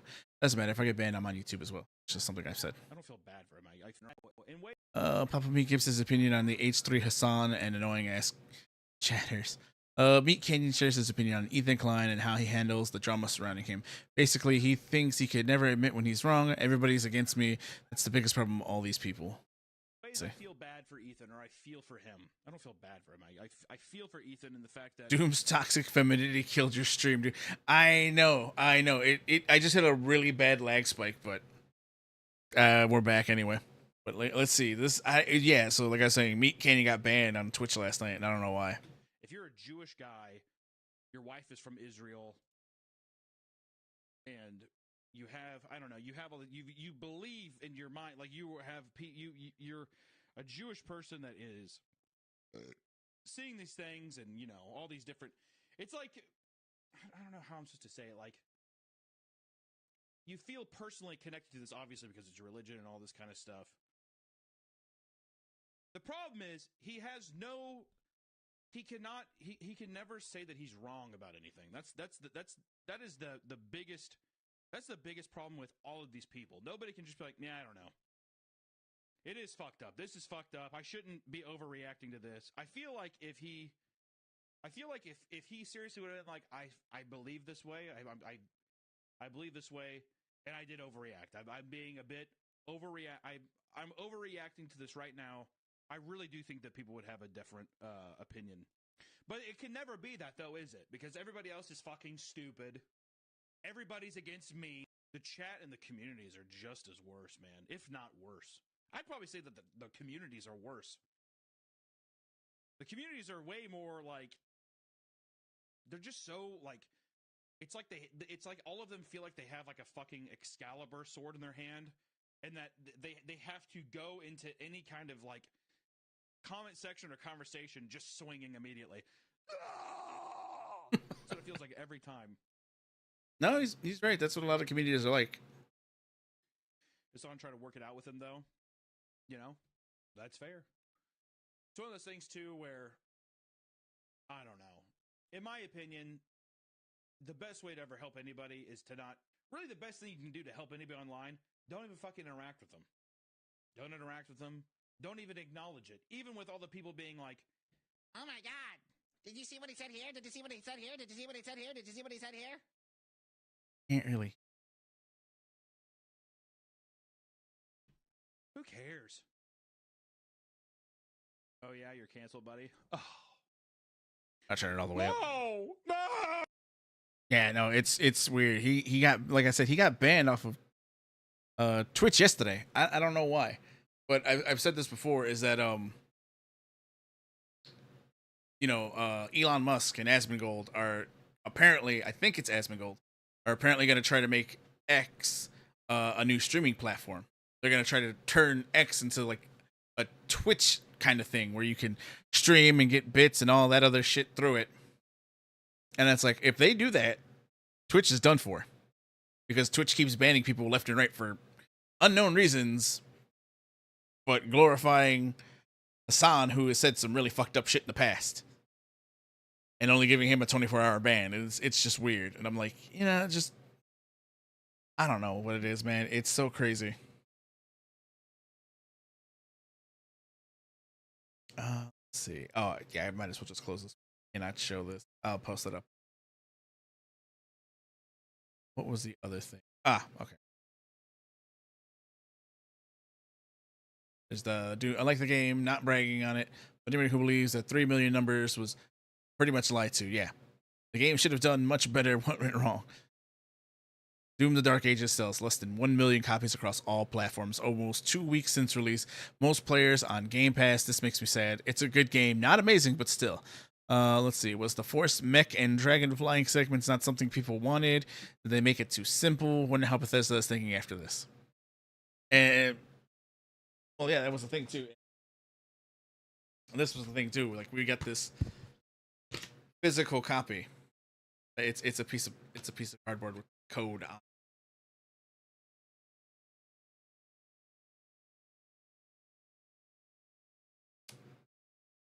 That's all that's in the box. And a lot of people canceled their subscriptions and returned it after they found out about that. That was also another nail in the coffin for this. This is something people have been talking about too. And it's like, why do they use the Steam, I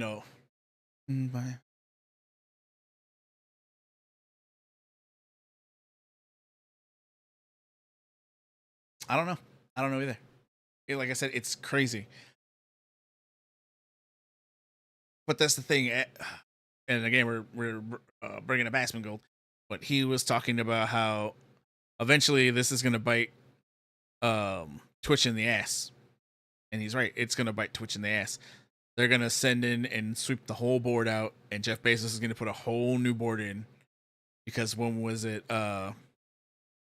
When Hassan said that shit that he said, apparently they were getting people calling it, like they were getting their phones blown up by their investors and their ad people wanting to pull their ads off of the site. It's like you fucked up so bad. You banned this dude for a day, and the site's now just getting hit real hard. So Rumble's still there. YouTube is definitely still there, which I keep telling everybody to go to YouTube. And soon X is going to be a competitor in this, because trust me, X is going to come in and it's going to do so much more and so much better for the streamer and for the viewer. Because fuck it, like Elon Musk is not fucking around. And could you imagine that? A stream that you can stream with no limits? Like I wouldn't be constrained by Twitch or YouTube's censorship. That'd be crazy to get that kind of stream going. I would love it. Let's see. Out of the 3 million players Bethesda bragged about last week, 2.2 million are said to be playing through the Xbox Game Pass, which means less than 1 million have been actually sold. Which is why people were like, why did we take, I saw it was a TikTok, I think one of the associates I know shared, and they were like, why do we care about what Steam, and it was a thing about like, why do you care about what the Steam numbers say? He's like, if you follow the Steam numbers, then you're just brain dead and you don't care. And it's like, it was this long drawn out thing, but it's like, when the metric for how good a game is that will get another one is the Steam numbers and how many people are playing the game actively, then yeah, this is why people follow the Steam numbers. Let's see. Ever since the AAA game studio started promoting their games by boasting about the number of players instead of how many copies they sold, many in the gaming community began to view such announcements as major red flags, which they should. Meant to mislead potential players into thinking the game is successful when in fact severely underperforming behind the scenes, and it has. We had 2 examples of this, which was AC Shadows and Dragon Age: The Vile Guard. Hey, what's up, Migsy? we've seen this happen before, where people go, "Oh, what was it? If you remember, Mark Kern, Grums on Twitter, he gets a lot of flack for existing on Twitter, but he talked about AC Shadows, and he was like, you guys released it and it's not doing good, and people were roasting him. The bots got on him. They were talking about, your game's not finished and it's never coming out. AC Shadows is out and it's sold really well. But then again, you saw players, it bragged about players, not numbers sold. Must be pretty stupid though. I don't.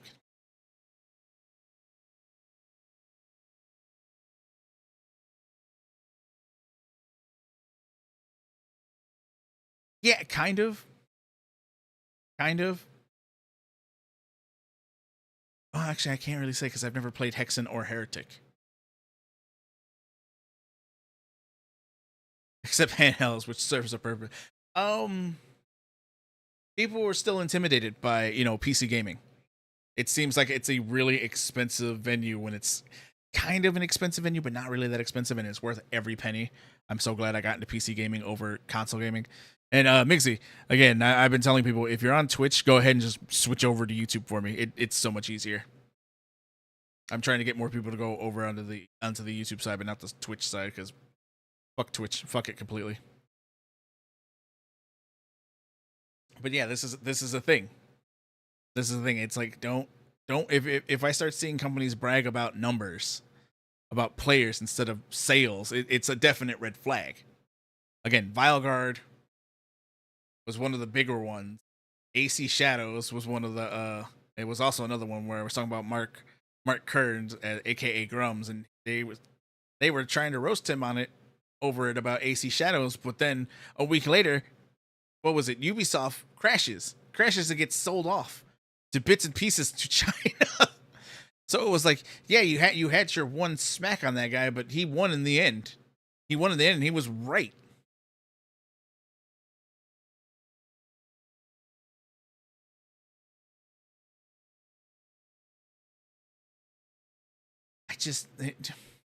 That's why I was like, Doom: The Dark Ages. As much as a lot of people like it, it's not that good of a game, and I have buyer's remorse from it. Let's see what else.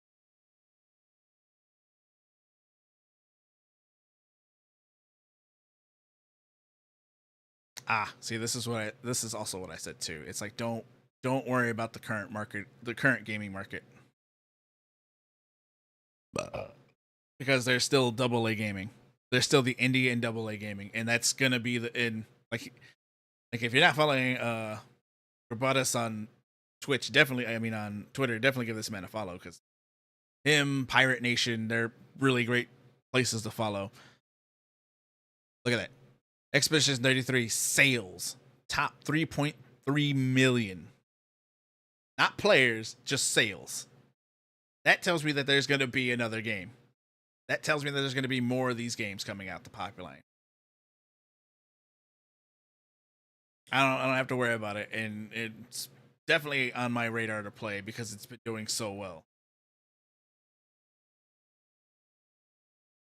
How you doing, mate? We're doing just chatting. I really didn't feel like streaming a game today.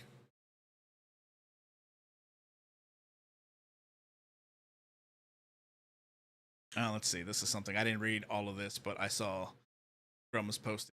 I wanted to go over it. I don't really want to close all these. So I guess we saw why Meat Canyon was banned. Guess this is something to get banned over. Let's see. If Sonic gets something wrong, it's Destiny's fault. If Ethan gets something wrong, he corrects himself, gets pushed back from his cast, and says, "I shouldn't have said that." Sounds like Meat Canyon doesn't actually watch either streamer, just repeats what he.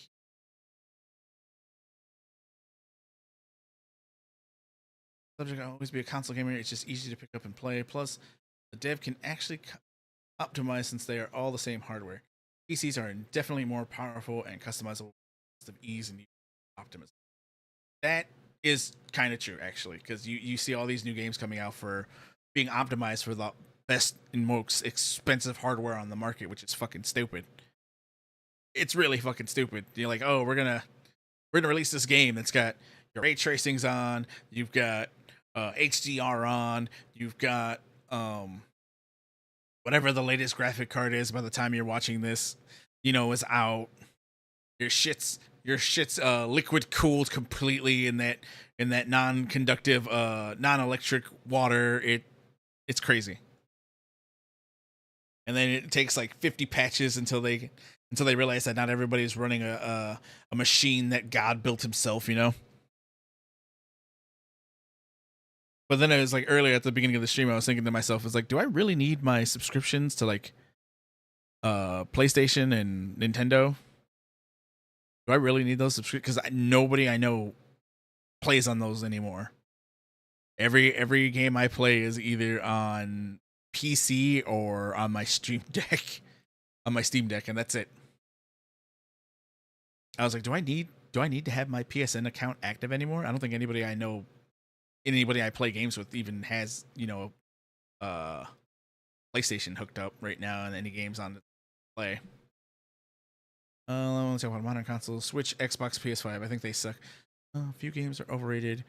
Yes, I just wish consoles were cool like the old days. But I hear your points. No, I get that. New consoles are trash. Switch 2. Oh my god, I don't know if you heard about this, but Switch 2 requires an internet connection before they can activate it. They have to activate it. No, that doesn't seem. I think that's a little too. Most people's computers can barely do PS2. I don't think that's true. I think most people can handle current gen graphics. I mean, hell, even an outdated graphics card is still pretty beefy.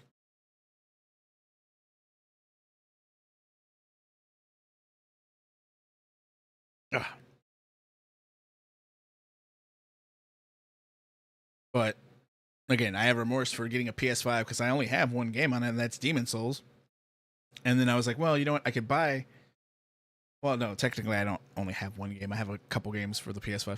Whereas, like, oh, I can buy all these other games for my PlayStation 5, but they're games I already have on, on PC, and that run better on PC. Oh yeah, Nvidia is at 100% at fault here.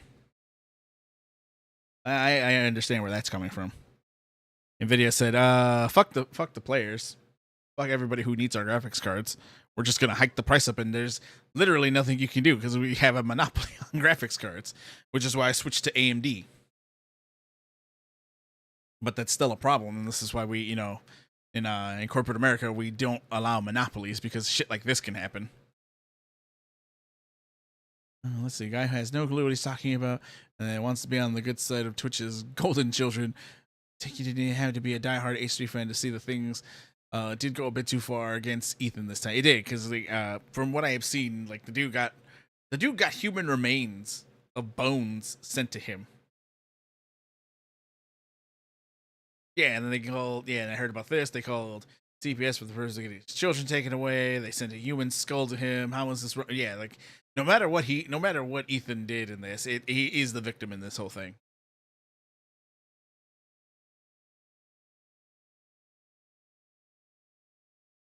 If it weren't for Zombie, I would have bought a PS5. I saved up for one for 6 months. I dodged a bullet. Also AMD for the win. Yeah. What did I do? Did I warn you, or did I visit you in the dream like in Ghostbusters when Dan Aykroyd was laying in the bed and the ghost came in through the window? Is that what happened?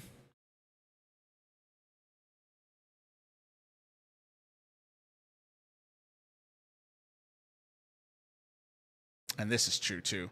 Everything you thought was cool when you were 12 is actually still cool. Arnold, war, metal, huge boobs, all of it. It's 100% accurate.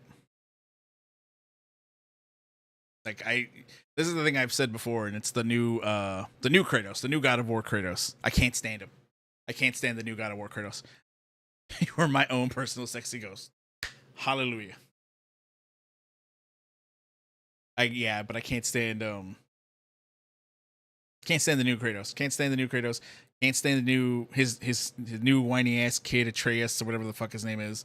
The whole boy thing is stupid as hell. I tried playing the new God of War. It just plays like a generic Souls game, and I was like, why are people enjoying this?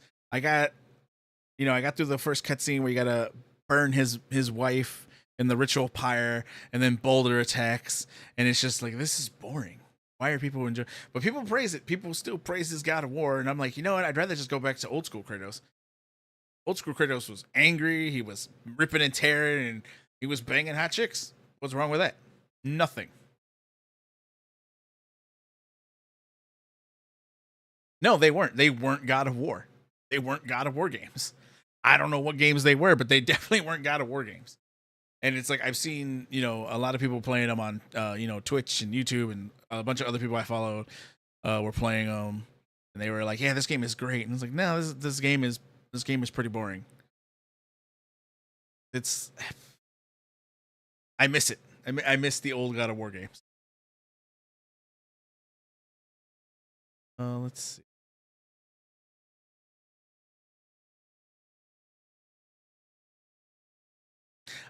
This is troublesome right here.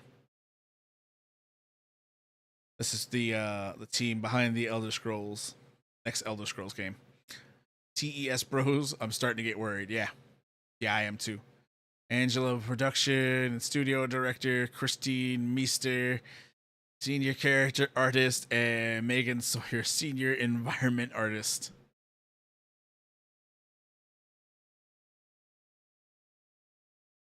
Well, that's the thing. I didn't play them. I didn't play the God of War games, but I did watch, like the cutscenes and the cinematics, and the whole point of the sequel is stupid because it leads up to him getting redeemed. He's now the God of forgiveness or some shit, and it was just really stupid. It was really dumb. I couldn't stand any of it. I was like, what did they do? What did they do to my poor boy Kratos? They've slaughtered my poor boy Kratos.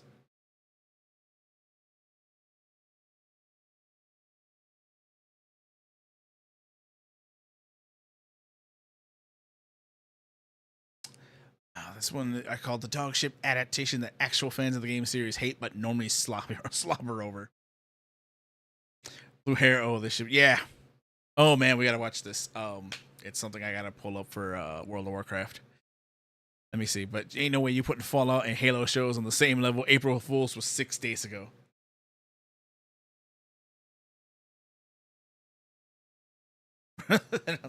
Look, if there's somebody who looks like me behind the the dev team, and he's like, yeah, I'm just here to program and make the game good, I'm like, that fat sack of shit right there, that beautiful fat sack of shit's gonna make a good game. But if I see this, I'm gonna get worried. I'm gonna get really worried. What the fuck? I feel so included now. We got stretch mark scars on my character model. Oh, that's so mean. But it's so accurate.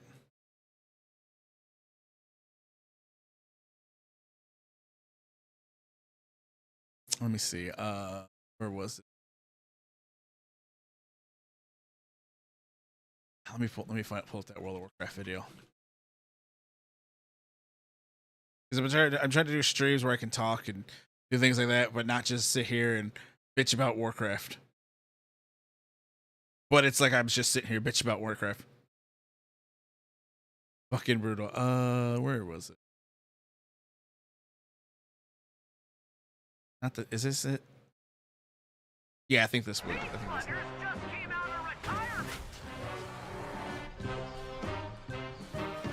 Hi, I'm Kayla Brown, and I am a game producer. Dyed hair. First thing you notice is the dyed hair. on World of Warcraft. I work alongside many of our amazing developers and help shepherd a lot of our features and content from their very early concept stages all the way through to launch. No, and Jack, go that's live not a with thing players. anymore. The team and I are really excited to be showcasing Dastardly Duos. We really wanted to aim as a team to focus on creating an experience that was fresh, fast-paced, and a bit zany, wany, and wacky, that our players can really just jump right in and experience that nostalgic factor when battling against some of our classic old fan favorite bosses. It is a 6-week event, and So this is something I pointed out too, is that they don't focus on story anymore.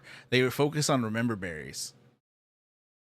They focus on bringing in nostalgia to the new place. That's how that's how I should start every chat stream. Just bitch about Warcraft and then move on to something else.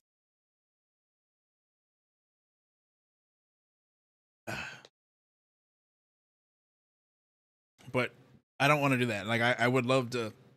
I mean, I talked about a lot at the beginning of the stream. Talked about, you know, the Nick Cage movies and some other stuff. Night Rain was on the list. But yeah, like I was saying, they don't focus on story anymore. But then again, I have to give The War Within a small modicum of leeway, because apparently from what I heard, The War Within was originally supposed to be, I'm gonna get some VR, set it to 19 and never look back. Yeah, it's gonna be just like a Player One where everybody's wearing virtual reality because reality is garbage right now. But God, I lost my train of thought. I'm trying to do 6 things at once. Can't think anymore. Oh yeah, no, but they don't focus on story anymore. They don't focus. Oh yeah, The War Within.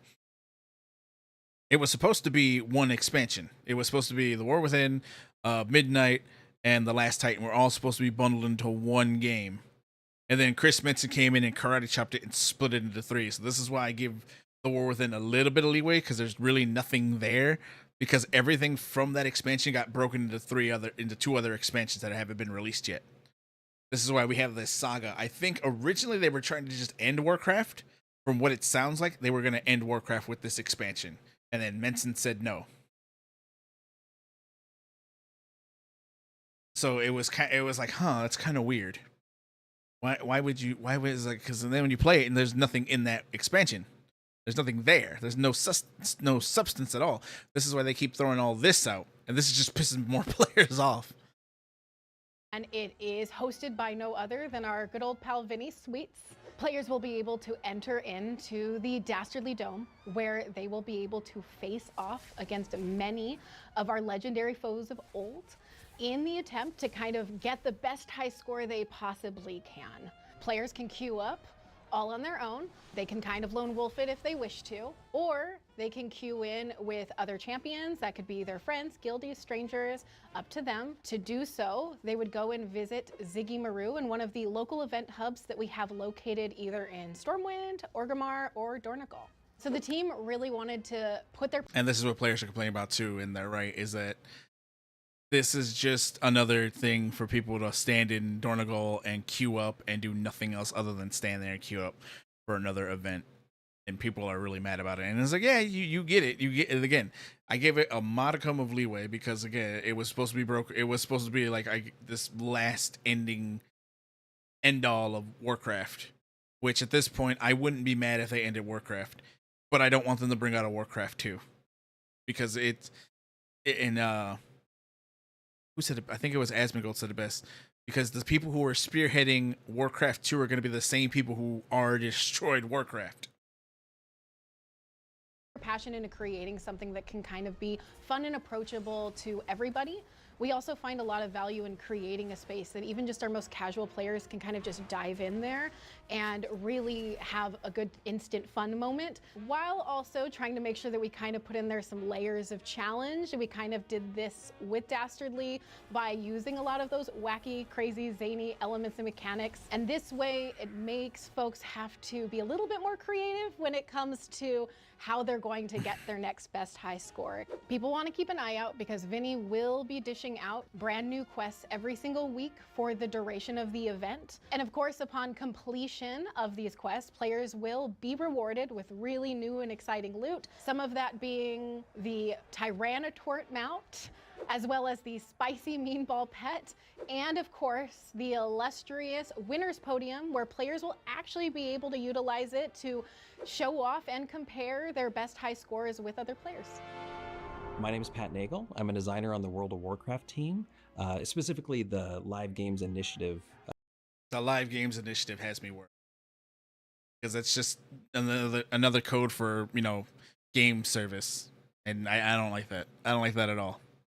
I don't like that, especially in a game like World of Warcraft. It was never designed to be this way, but they took it in this direction. Section of the World of Warcraft team. So I was the head designer, I suppose, for Dastardly Duos. So I kind of came up with the concept, implemented a lot of it. You know, if being the only designer on it, I had to wear a lot of different hats. So I really like nostalgia. My formative years were kind of... Remember berries? Remember I said remember berries? Nostalgia right there. You keep focusing on the past of when Warcraft was good, instead of just focusing and trying to, you know, you don't have to perfect it. You don't have to make Warcraft like that, but you just have to focus to make the game good.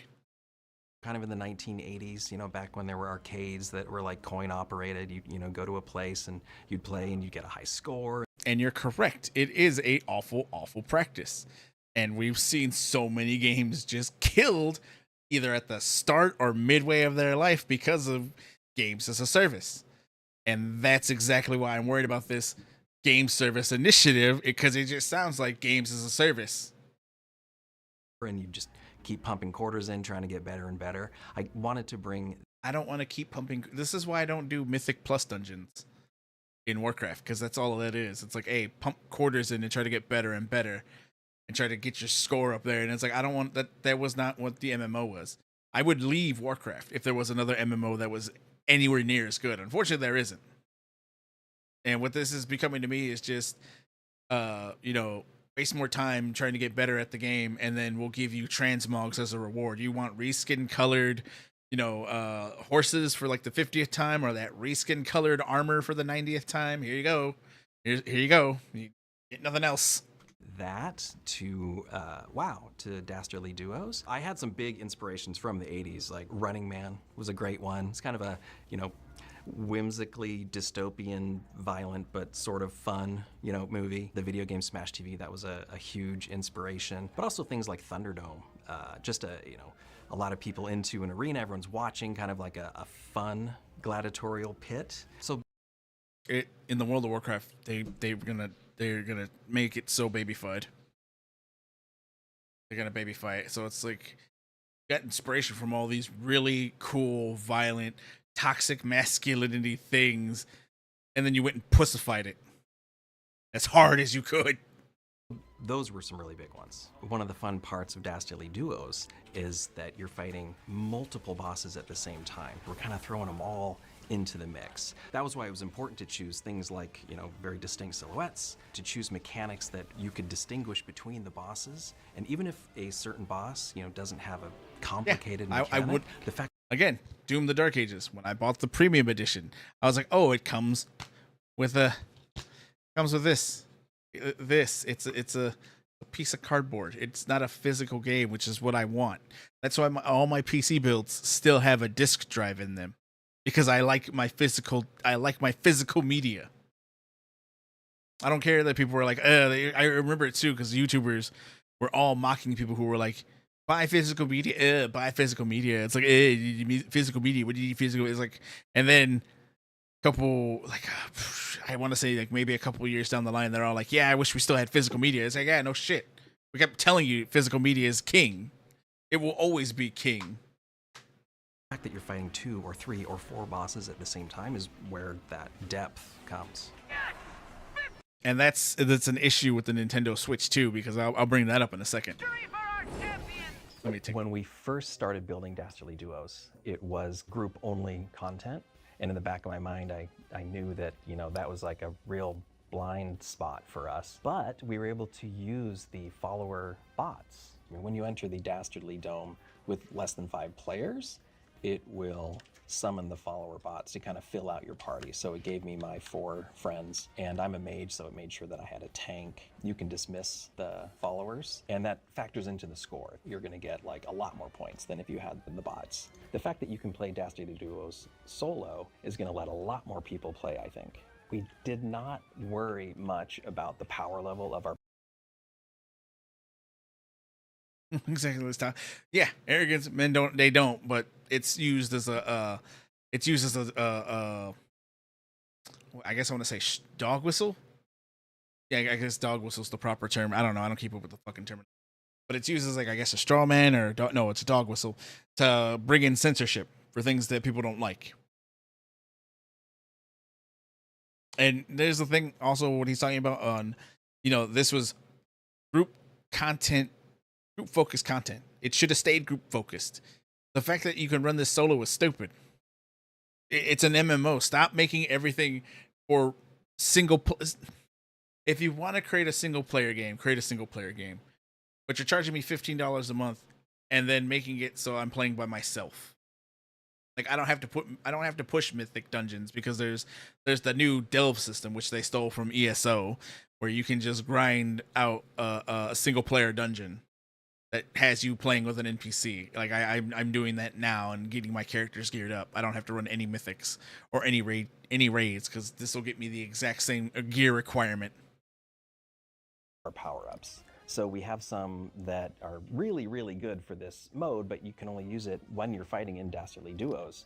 So we really leaned into that. Before you start the fight, you can go to the craft service table. There's some food there, and this is where you can decide what power-ups or some of the power-ups you want. Like here's the big beefy burger. It makes you big and strong, take less damage. Cake from a fan. It makes you run real fast. And this works kind of like a loadout. You can only have 1 food imbibed at once, but there's a second loadout over here for potions.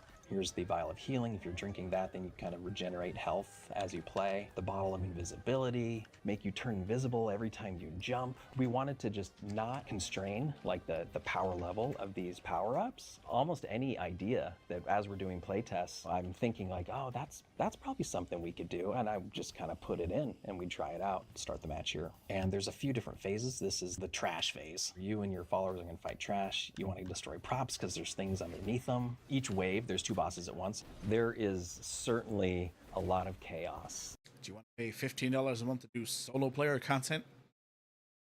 Do you want to play Diablo in Warcraft? Be alone? In an MMO? New Warcraft is your game.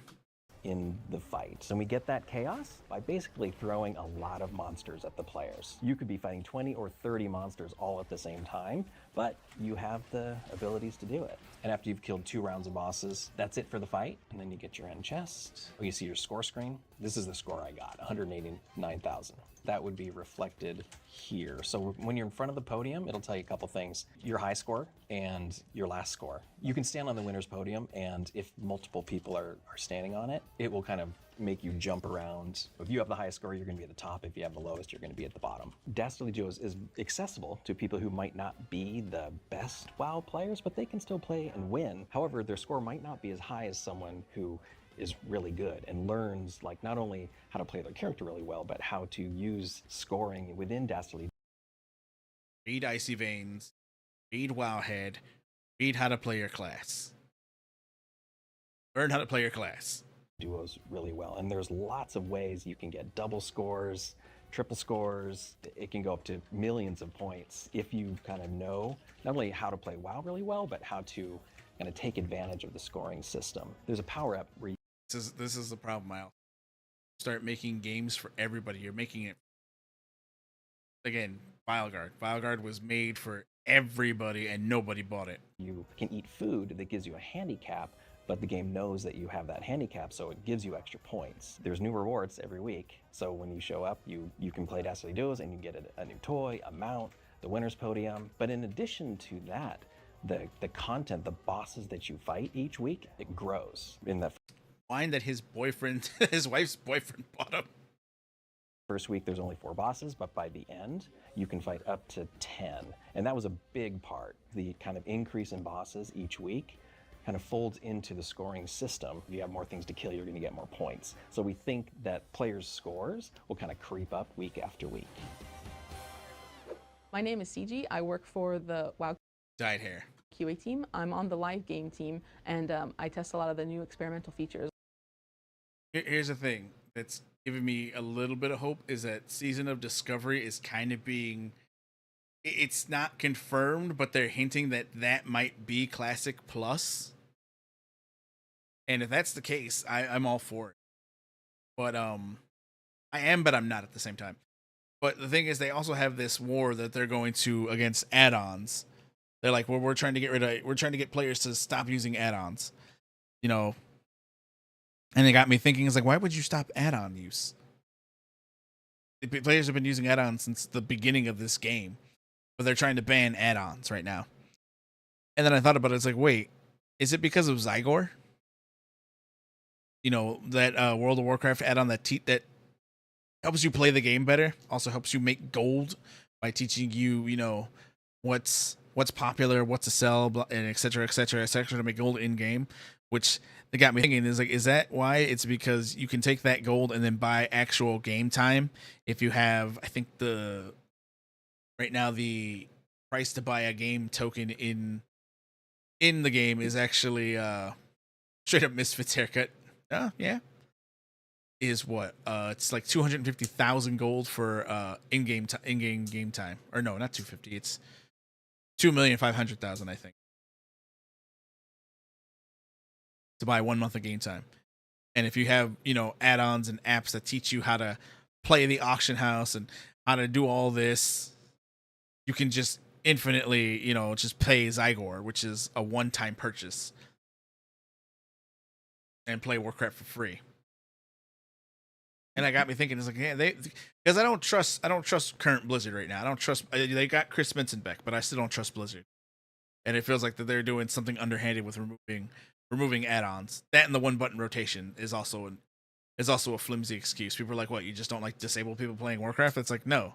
If the level of disability you're talking about is like a gnarled hand or a hand inflicted with crippling arthritis that they can't move their fingers, then that requires them to have a specialized keyboard, which is what you should be promoting as somebody who's, you know, complaining about being on the side of the disabled to play a game. It's like, well, then yeah, you should go promote any of like the dozens of corporations out there creating specialized keyboards for people with disabilities.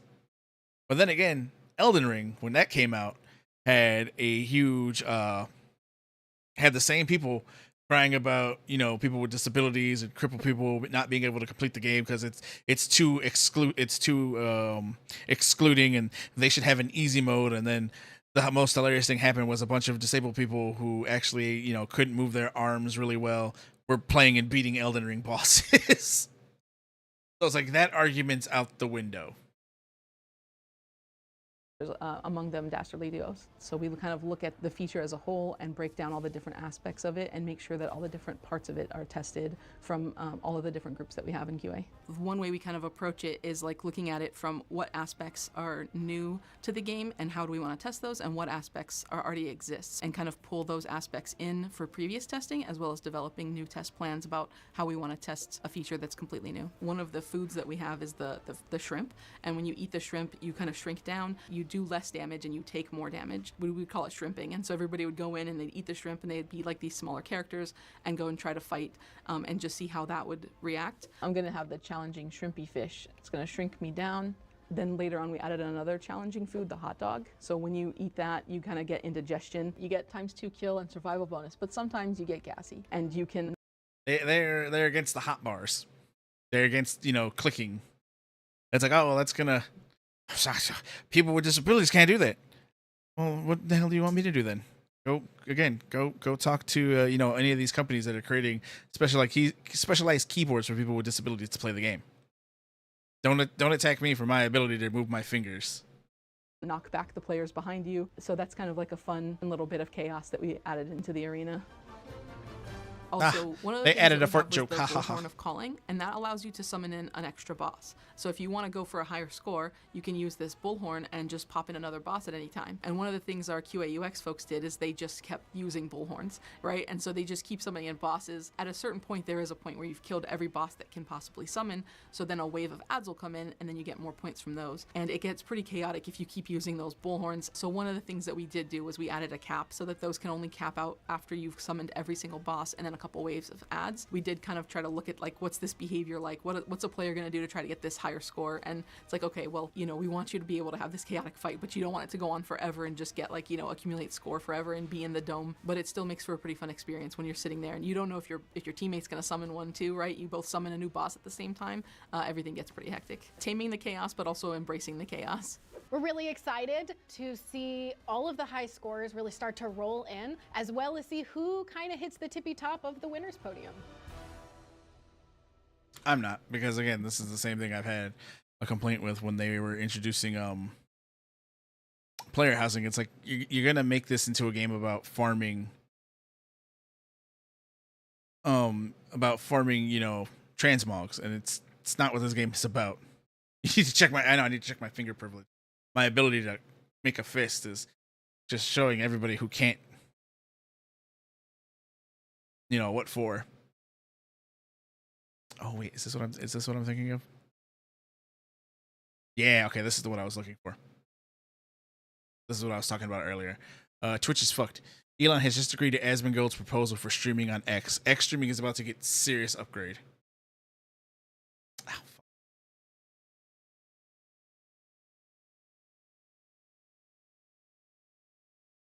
Damn it, I thought. Oh wait. In ways I feel bad. Back through.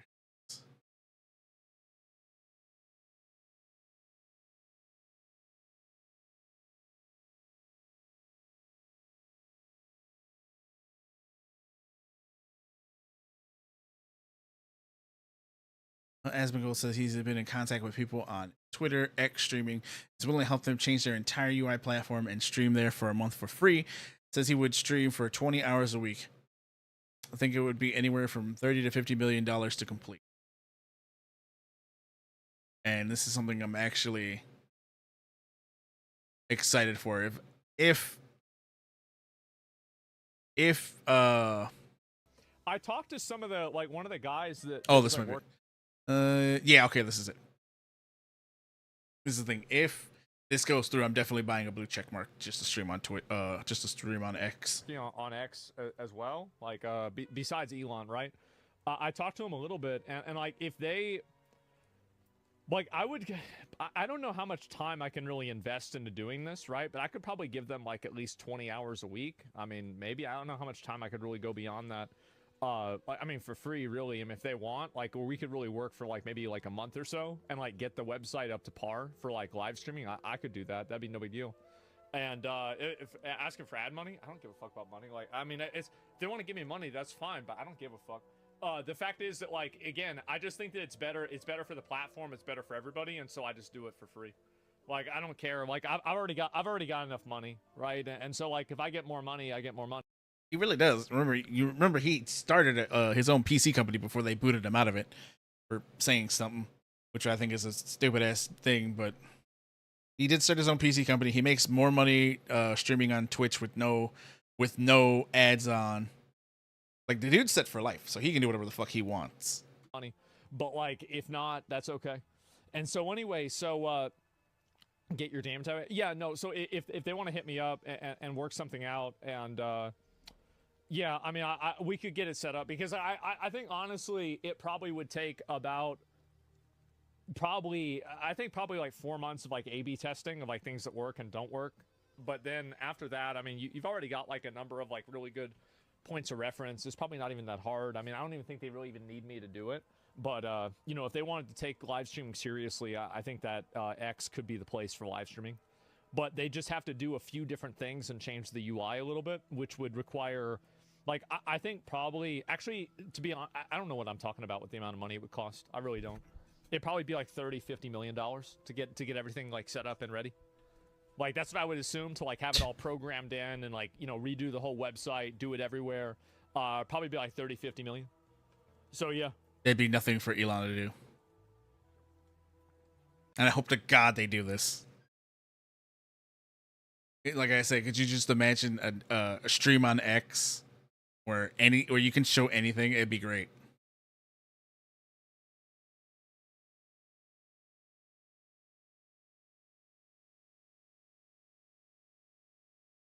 It's definitely what I would like to see happen is X become the new streaming platform.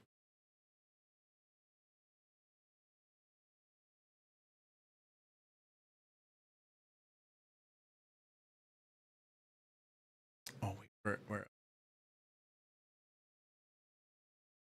I lost the fucking tab about the Nintendo Switch. Bring that up. What the hell is it? That's not it. Ah, okay. Reddit certified.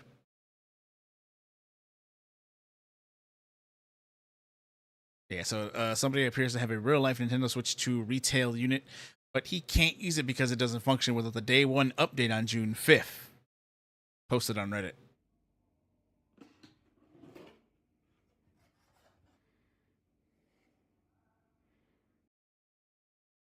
Everyone was throwing the toys out of the pram, and now blindly consuming or happy just to eat it up and cozy up to the Nintendo. What about the high price, disgusting $80 price for the tariff increase? You didn't hear about that anymore, right?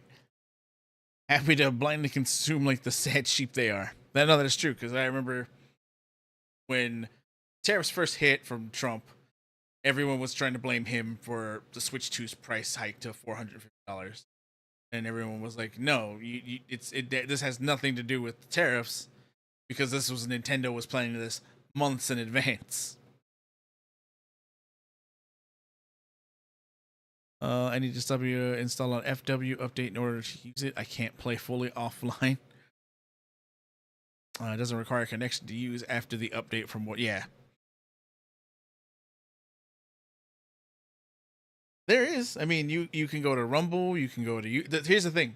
There's alternatives to everything. Nobody wants to use it because of their brand name. Twitch is the current king of streaming. YouTube is the current king of video places. I mean, I have Rumble. I have a Rumble account. I'm streaming on Rumble right now. Nobody's on there. Because it's it's the new platform and nobody wants to leave their established platform to go to the new thing. Same thing with Kick. Kick's also out there. Twitch is in hot water. So if you haven't been keeping up, Twitch is in hot water again because they've been handing out bans to people. Twitch streamer Tecton. Let's see if I can. Up got banned for like a week. Tecton. Let me see if I can.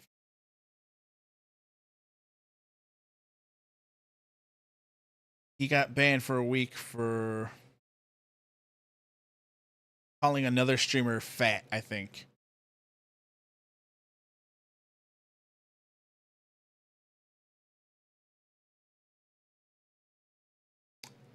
Was it Rogan?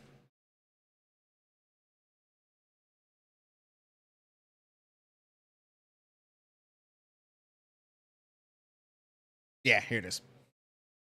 Oh, I grabbed the wrong fucking thing. This is why can't we have this armor for the Kildare? Because it's too sexy and they're men and their women need to look like men to make the the fat people in charge feel better. Here it is. So Tecton has been banned from Twitch. He claims he's trying to figure out what happened and won't be able to stream for up to 2 weeks. And it's just sad because Tecton got banned for stating the truth about Frogan, aka Jabba the Hutt. Y'all just want him gone so badly. Yeah, I want him gone because he's weird as fuck. So he got banned for 2 weeks for saying Frogan was fat. That's what he got banned for 2 weeks. 2-week ban. But Frogan has gone on stating that she's happy that soldiers have PTSD and shit. Like, the thing is like, if you're left leaning on Twitch, you're welcome with open arms. Hassan has Hassan Piker is another. He's a communist streamer, is what I guess I can say. I don't care if I get banned for it off Twitch. I don't give a shit. I'm telling people to go to YouTube. And what happened with him is he was basically hyping up a bunch of terrorists. As odd as that sounds, and he got a day ban, 1 day ban. That was it. Do you not see the disparity there? Really disparaging because I don't have any more coffee in my cup. So that's why, you know, Twitch is going downhill. If you're right leaning, conservative, you're kind of not welcomed on Twitch anymore. If you're left leaning and you say a lot of out of pocket shit, they'll just slap you on the wrist for 1 day.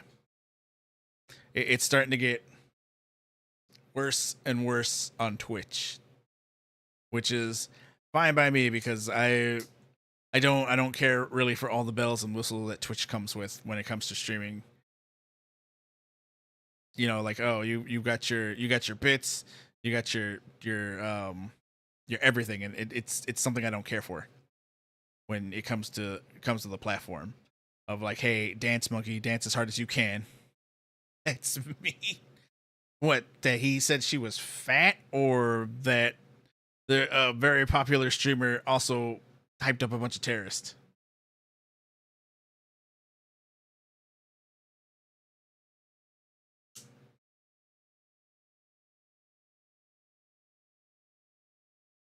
Because those other didn't no, he specified the terrorist group and the organization and everything like that. Like I'm not going into it because I don't want to go into it. But he did specifically say that and got a 1 day ban. But meanwhile, you just call somebody fat and you're banned for a whole 2 weeks. That doesn't make any sense.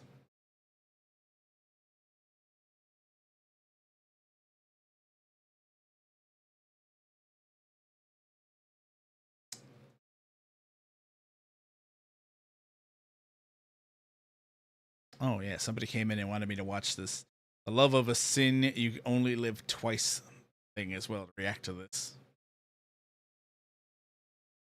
But yeah, and again, Asmongold called this out, and he said the same thing too, is that if Twitch keeps going the way it's going, they're gonna have people come in and just sweep the board entirely. And he's right. Because you know, at this point you're upsetting people on such a level that even the ad revenue from, you know, the sponsors and the investors are calling Twitch and telling them what the hell is wrong with you for allowing this to happen, and they're trying to pull their sponsorship. Bezos isn't going to stand for somebody fucking with his money on such a level, so he's going to come in and he's going to sweep that whole board clean and put some, you know, more neutral people into this.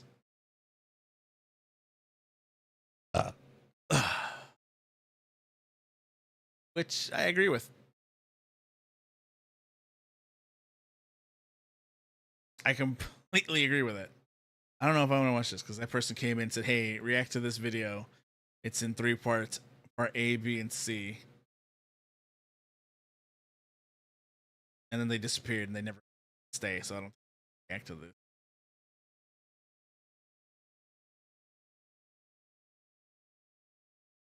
Oh, walking o'clock. All right, Jack. Yeah, sounds pretty lopsided. We're actually probably up. A half hour? Nah, I get another half hour in. And if there's anything else I can talk about. Okay, I don't want to talk about that. I definitely don't want to talk about that.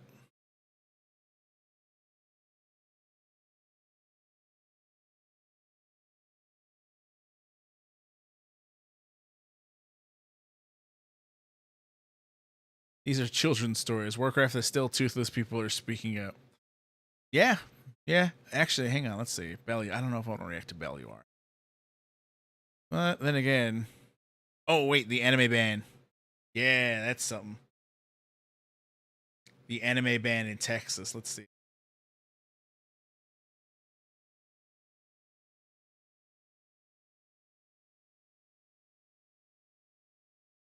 So this was something that hit the radar. Texas senators have unanimously passed a bill that, if signed into law, could make several games, anime, and manga series illegal to own in the state.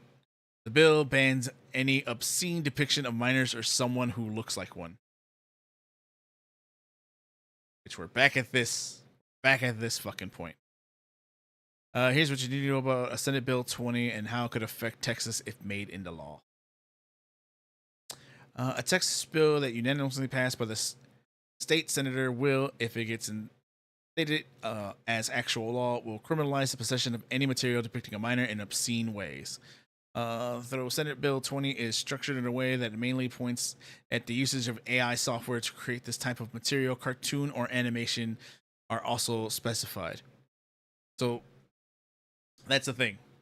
That's a thing that they have been trying to implement for years on anime and manga. And they're like, oh, they're children, and you get like the hot tub or the shower scene with a schoolgirl character, and everyone's like, oh, that's a real child. And it's like, it's not, it's a drawing. Get the fuck.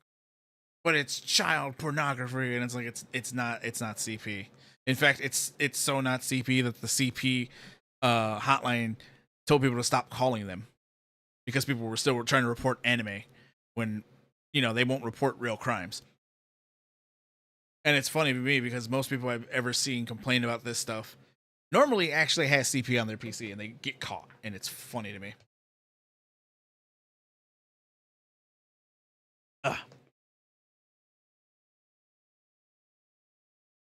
But the thing is, the AI one they were trying to use as a loophole to create images of real children, which was like, yeah, no, that one's where they actually got to put the line. Seeing as many story centers around people who are high school age, any content that depicts a character who are underage in a way Texas law deems obscene will be committing a felony offense. Which this is just more censorship running rampant. Senate Bill 20 is intended to be rolled out as an amendment to Chapter 43 of Texas Penal Code, with the section reading as follows.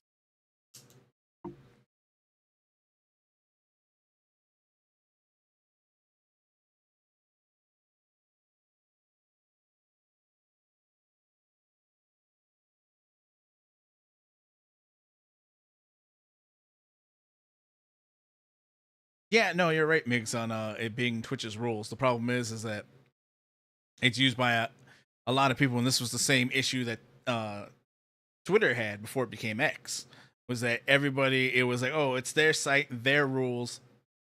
It was hundreds of people basically making a check, going in and censoring everything that they didn't like. And it was proven on multiple occasions, and especially with they had to do the if you look it up, you can find like a lot of undercover videos proving that they were just censoring people that they didn't like. They were censoring people they didn't like. They were censoring information they didn't like. And that was the issue. So this is why, Elon bought Twitter to make it into a place of actual neutrality.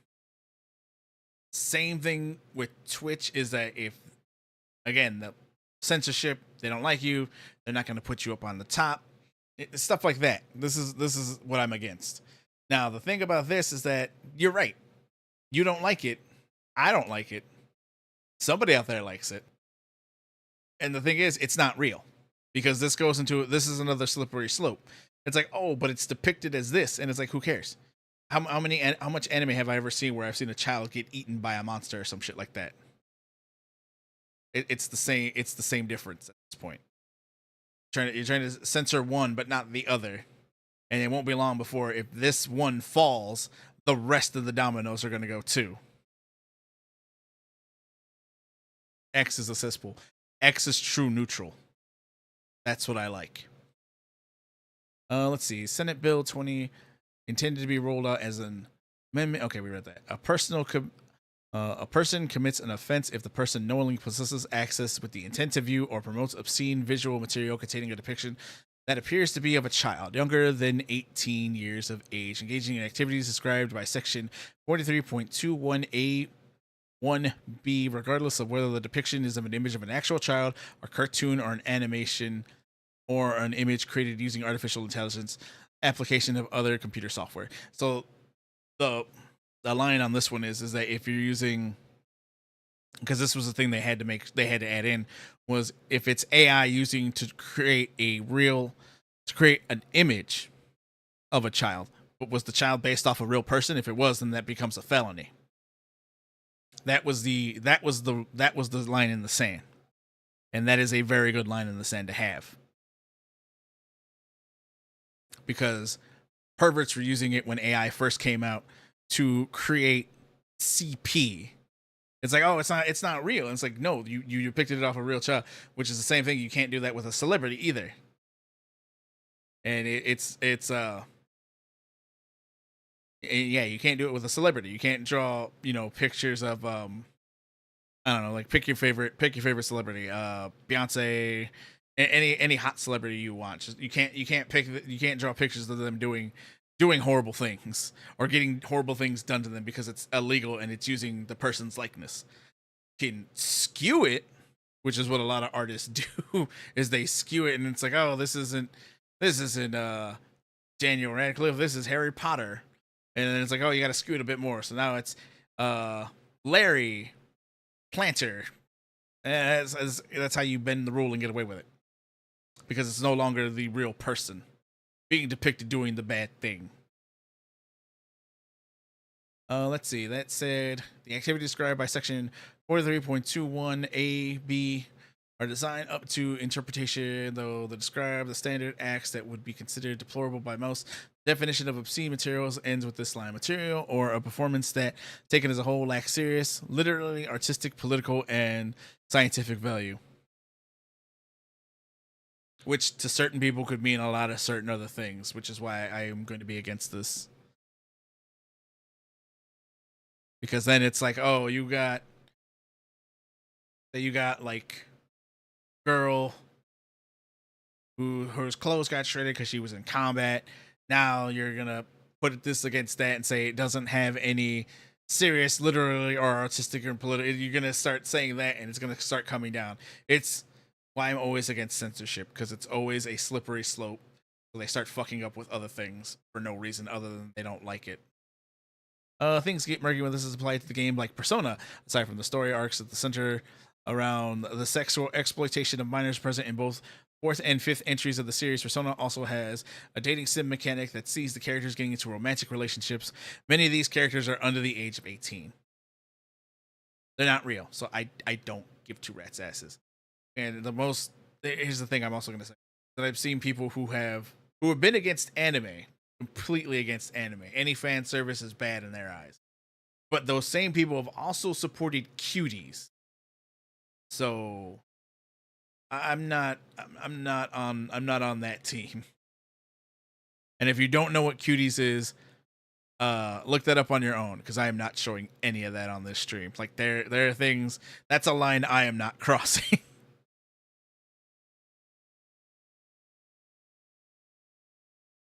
Let's see.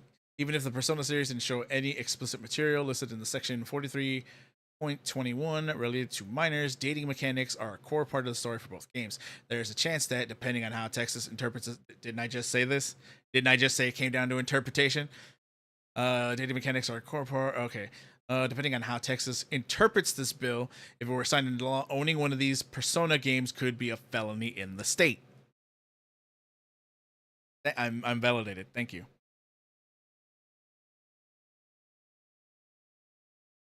Again, does not matter, because if somebody interprets it differently how you and me see, like it, yeah, we understand that it's just boy, girl, they're dating.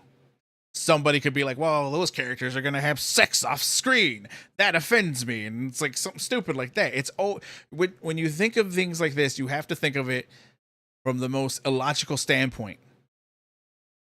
Because that's normally where they're going to come from. They're always going to come from left field when it comes to censorship. And it's something I've learned to now understand. Let's see. The same is true of many popular animes and manga. Like Kill... Oh, look, they got Kill la Kill right there. I didn't even see that yet. But let's see. with many of them depicting high schools age individuals in the light that could be interpreted as sexual in nature. Kill la Kill, Gurren Lagann, Monogatari series, Bleach come to mind. Oh yeah, Orihime from Bleach. She's what, 16 in that?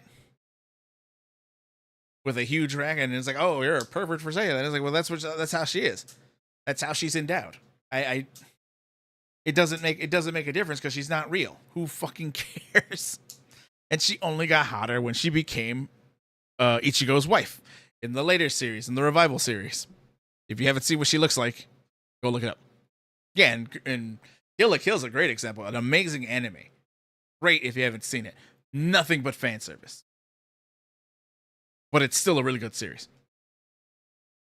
Bleach, despite being one of the best-selling animes and manga series of all time, also sexualizes high school age women in the early part of the show. Gurren Lagann features Yoko Linter as the main character, oh yeah, that's right, I forgot she was depicted as 14 years old, who runs around in bikini tops. That's gone.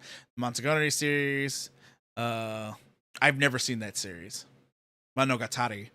The series is on a different level than these examples, with over 1,000-plus-year-old vampire being depicted as a young child, both in the original light novels and the anime adaptation. The character, I'm gonna butcher so many. Hey, what's good, Del? Aragi is regularly seen engaging in explicit acts with underage women or women who look like children but are above the age of 18 for plot reasons. And this is what we were talking about too. It's like, it's weird. I don't get it, but some people like it. Characters under this category, much like any, can be affected by this bill. And though the Monogatari series is one of the most popular examples, dozens upon dozens of anime series are present in this similar way. It is worth mentioning, however, that the bill is being unanimously passed by senators doesn't necessarily get signed into law just yet, although it does make it a lot more likely. So this is something this is something I've been against too, is this censorship. My Hero Academia has the one bath scene that's going to be removed. If that's the case, it'll make My Hero Academia illegal. Vigilantes will be illegal. If you've seen Pop Step, yeah, let's pull. Where's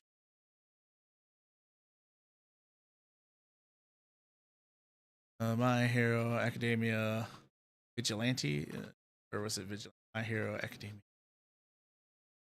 Pop Step. Oh, they're talking about a bill that's going through Texas right now.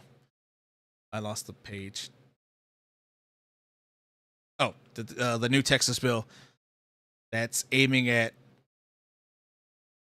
that could make popular anime and manga characters and all that illegal due to its standard of depicting minors in a situation. But it's like, it's not real. Who fucking cares? Pop Step. I'm not gonna get copyright struck for that. Look at Pop Steps. Okay, so here's the thing: how Pop Step looks in the anime. She's actually more conserved than she is in the manga. Somebody pointed that out to me, and because I didn't read the manga, I didn't give a shit about My Hero Academia after a certain point because the story just got stupid to me.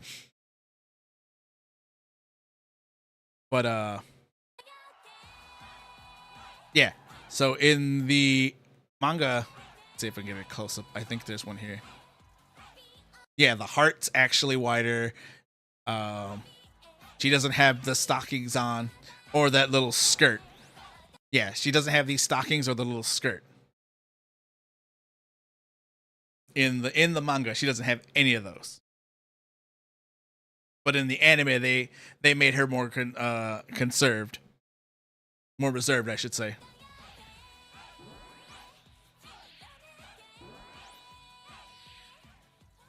Like a guerrilla performance. And I love this too. This is the subbed version. I mean, the dubbed version. Like, you couldn't find a singer to sing the song or match the lips. Yeah, don't worry. My Hero Academia is one of those. This Jody says, see, if Dell was in Texas, he'd have got arrested. He'd have got arrested and labeled as a pedophile. I'm just like, to me, it doesn't make a difference. It doesn't matter. It's not real. Well, and again, another thing to point out is that we'll complain over this. We'll complain over something sexy, but we won't complain about showing a child getting decapitated or eviscerated in an anime. Nobody's batting an eye at that. Nobody's batting an eye at like what was it? Vampire? What was it? Blood Plus. Let's see. Blood Plus death scene. Vampire. This one, no. Blood Sea. There it is. Yeah, Bunny Monster Scene. This is from Blood Scene. Mute that.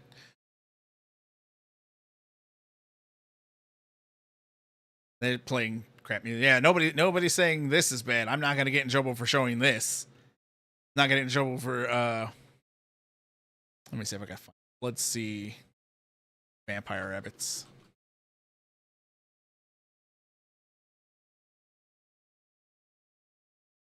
I'll just type Monster Bunny. Okay, there it goes. No bullshit music on this. Yeah, super gory. Nobody's saying this. Nobody's saying this is bad.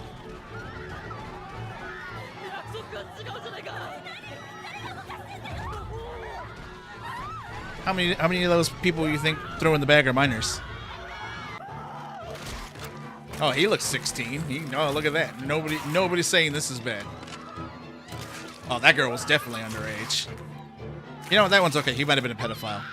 Oh, that girl's definitely. Oh, look at that. Nobody's saying that's bad though. This scene too. Nobody's saying that's bad.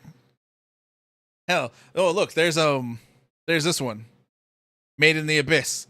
With if you haven't seen Made in the Abyss, that hey look, there I am in the corner. Look at me, just chatting, watching right now. There's Made in the Abyss. This shit's super gory. Let's see. Oh god.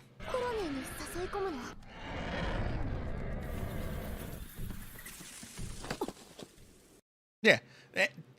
This is why I loved anime. Especially growing up, because it didn't matter what the screen was, it was thought-provoking. Back old school anime used to be the best. Yeah, there's in Made in the Abyss, they're really young. They're kids trying to find their mother, who she's like there's a whole story with it, but like the abyss is this thing that they explore and they go into, and it gets super gory. Like skin fucking melts. There's the one girl who gets turned into that blob monster. It's so fucked up, but it's thought provoking. There's like a lot. This wouldn't be banned. Like I'm saying, this wouldn't be banned under that bill at all. But you show cleavage and you're in trouble. Let that fucking sink in. This is why I said the censorship bill is fucking stupid.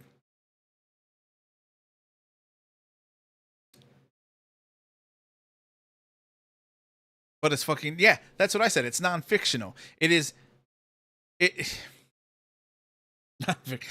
mean, it's fictional. No, it's not. None of it is. It's anime. It's writing. It's paper. It's paper and ink and pen, and it doesn't make any sense for people to get so mad about any of this.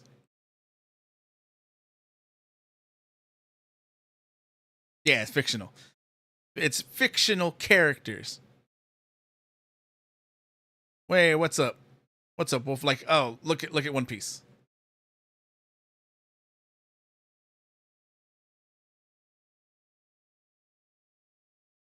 Like, there's Robin, Boa Hancock. Like, One Piece is just full of fan service, and I'm pretty sure these guys are all under 18. Never heard of it.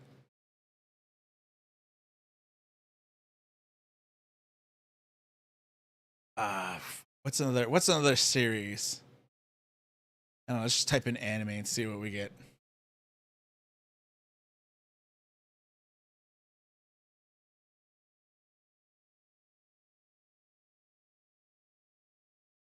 All right, I'll do it in a minute.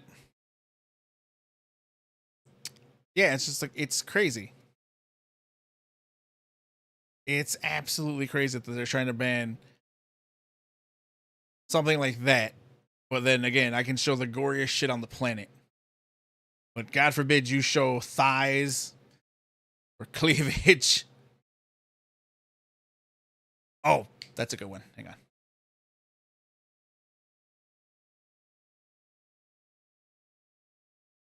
Gym-based fat cock. Oh no, definitely. This scene might be good to show. Fight. No, I don't want to get I don't want to get copyright for dumb shit. Yeah, High School of the Dead. We'd lose this masterpiece, which sadly is never going to get a sequel because the creator passed away, which sucks. I don't care. I like fan service in my anime. Okay. I like fan service in my anime. Oh god, there's this legendary scene. Yeah. Shut that off because again, all YouTube shorts are just anime with fucking copyright music over it. Uh-oh. I'm banned and I'm going to be jailed in Texas now for showing that. Can't show that. They're not real. Who fucking cares?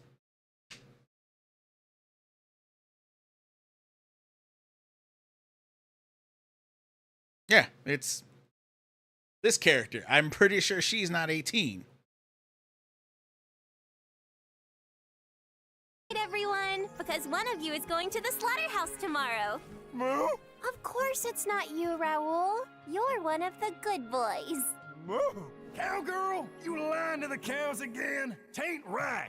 Of course it's Raoul. Oh! Yeah, you better be worried, Raoul. They're out of the sharp axes. It's gonna take like an hour.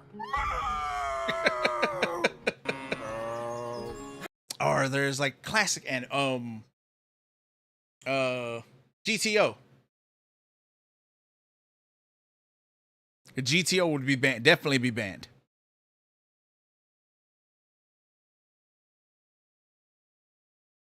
One of the best animes I've ever seen in a long time was GTO. This would be banned under that law.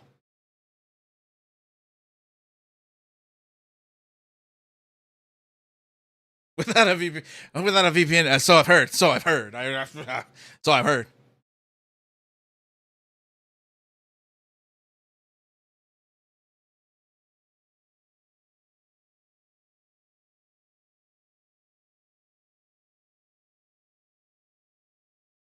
Yeah, no, your culture has to be completely overtaken by Western fat dyed-haired women who feel like they need to compete with cartoon characters.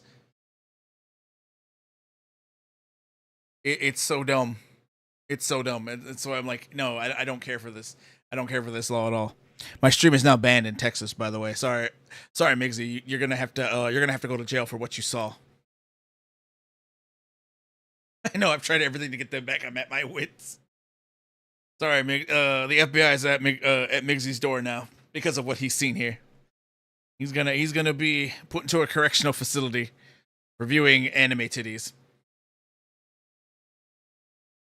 All right, but I've been online for about 3 hours now, so I'm gonna take a break. Baby, oh, hey, what's up, baby? How you doing? You came in right at the ass end of my stream.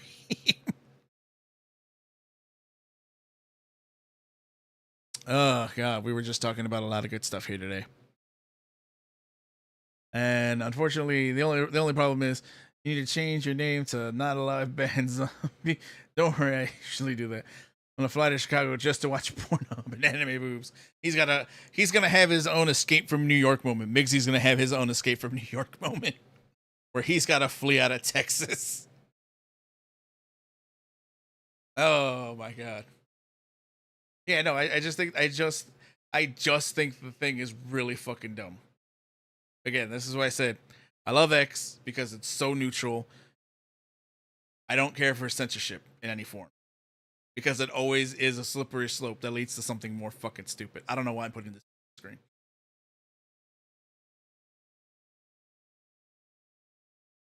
We talked about the Switch. We talked about some movies. Nicolas Cage. If you haven't seen Pig, go watch Pig. It's an underrated movie that he's in that I haven't seen yet, so I've got to go watch it. We talked about the Doom, the Mild Ages. Not that great. This is in fact why I did the just chatting, because I didn't want to play Doom, the Dark Ages today. Talked about Spider-Man, Spider Noir movie coming out with Nicolas Cage, series coming out with Nicolas Cage. A lot of other stuff, a lot of media. In fact, I don't know if I can show this. I'm gonna pull it up though, because I was like, I was hesitant to show it, but fuck it, I'm gonna go ham with this one. We're gonna show this on. This isn't porn. Our gacha game's going too far these days. That might be too hot for YouTube. Might have to actually cut that out entirely. But this is a gacha game. This would get everybody banned in this chat.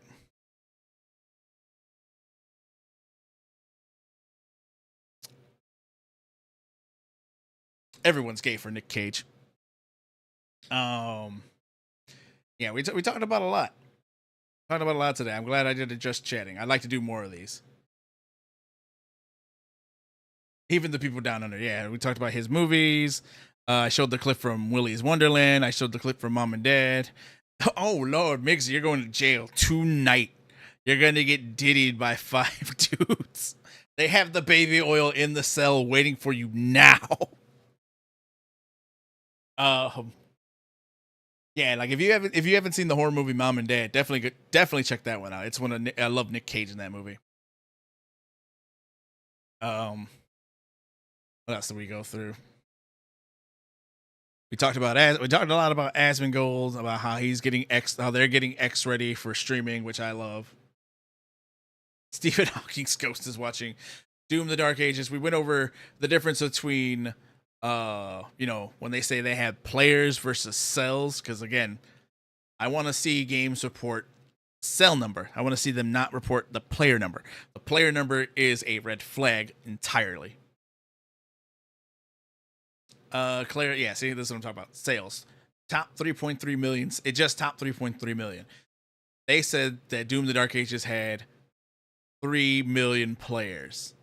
But according to the math, 3 million players is not the correct answer. 2.2 million are said to be playing through the Xbox Game Pass. That means it has a lot. Watching commercials be right there. Go to YouTube. I keep telling you, it's pinned there. Go to YouTube. Stop using Twitch. A lot of people, I don't know what the hell this is. We just wanted to play video games. Oh yeah, this was something Grumps was talking about. A lot of people would have had no problem with the progressive values under the live and let live philosophy. We talked about this. This one, everything was cool. We talked about God of War. The new God of War games aren't God of War games. Talked about the new staff behind the Elder Scrolls 6, and I do not like what I'm seeing. This, Tecton, and the thing with Twitch and about him getting banned. This was about the Asmongold thing with that. This is Persona. Oh no, this is the anime bill that we just went over. And then this is the Switch 2. We were talking about that. So that's what we went over. That is what we went over in the last 3 hours. Like I said, I would like to get more just chattings done. I'm gonna have to figure out how I'm going to how I'm gonna structure these so they flow a little better with less of just an interruption in between. And again, and I've said it, go to YouTube. Stop watching me on Twitch and go to YouTube. When you upload, you need to set timestamps. Yeah, it's going to be a lot of work. It's just me, myself, and I, so we're not getting timestamps until the foreseeable future because I'm lazy. I'm very lazy. I was even thinking about massive unbearable weight of massive talent. I'm back. I keep telling you, go to YouTube. That's why I have it pinned on Twitch. On the Twitch chat is my YouTube thing, so you can go there and you can watch me on YouTube without the fucking commercials. Support through YouTube is much more lucrative. Watch that Cage movie. Which one, Pig or Mom and Dad? Yeah, we watched that. We watched that one. We watched a clip from that too. Watched a clip from Willy's Wonderland and from Mom and Dad. No unique commercials. That's your fault. You're the problem with the internet right now.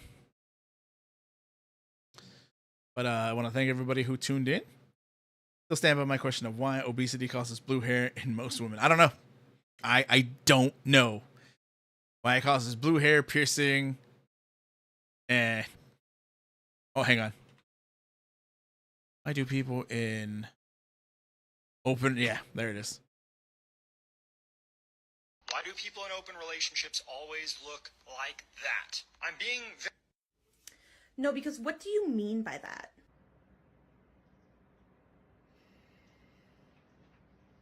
Why do people in open relationships always look?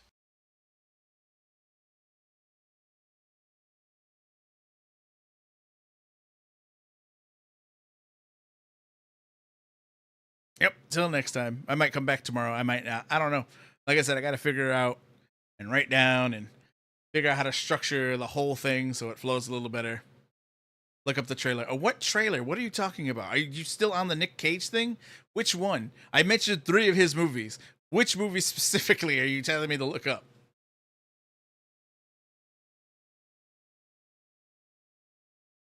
But I'm going to see you guys next time.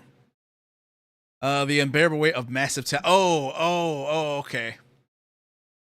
Don't give him content. Let him stew. Yeah, that was another one. The Unbearable Weight of Massive Talent. I think I know what this one is.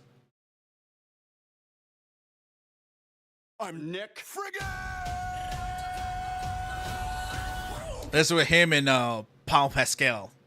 I'm with everybody else. I'm not on Team Pascal. He's there. I'm just not on his team.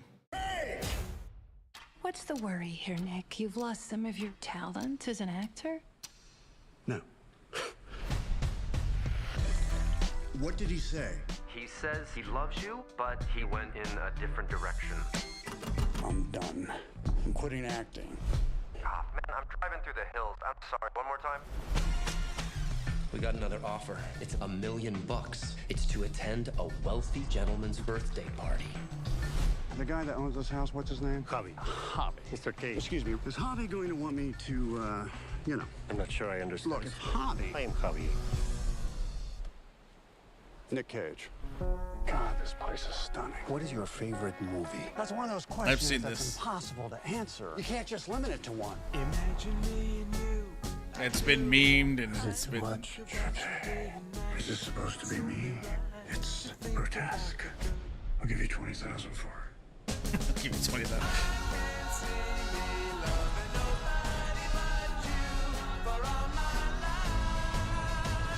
I didn't know that was a cliff. We could have died. I'm in position. I think that's the actor Nick Cage. Nick Cage, I love you. Have you seen Crudes 2? I'm 44 years old. Why would I see Crudes 2? I've seen Face Off and Con Air. I've seen Face Off and We're with Con Air. Central Intelligence. Do you know who you're spending time with? One of the most ruthless men on the face of this planet. I need you to help the U.S. government. Let's kill this. Find a way into that room, Nick. I can see myself doing more of this stuff. I think I might have a real gift for it. Good, because we got another mission for you. No. Your friend is working for the U.S. government. Don't lie to me. Are those my golden guns? They're my golden guns. I don't want to kill you. You're the last person I want to kill. I love you. I love you. I'm Nick Friggin!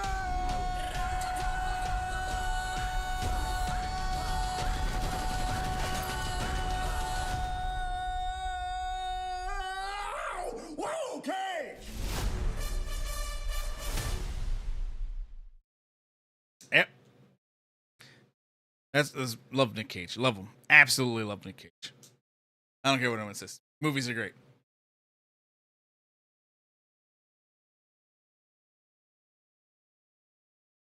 Movies are great. He's not an underrated. Like, only Nick Cage can play a movie about him being an actor doing that shit.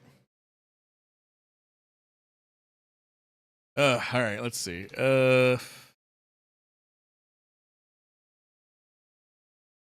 Let's see. Anybody live on Twitch for you people who refuse to leave Twitch and go to YouTube?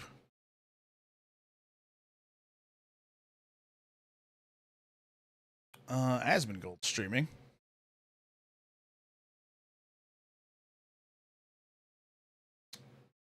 Skittles is streaming. I guess we'll rate in. Yeah, I guess we'll rate in Skittles.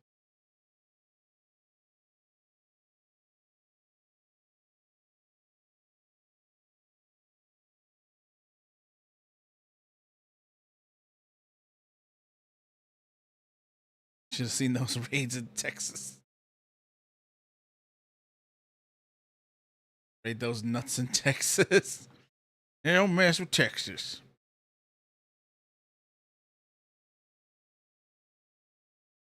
Damn, I fucked. How do I always spell her name wrong?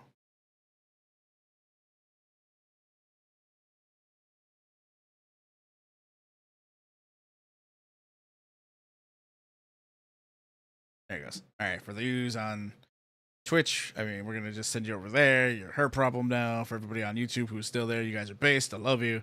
And I will see you guys next time. Deuces. For those of you on YouTube who are still here, thanks for being here. Hope to see you.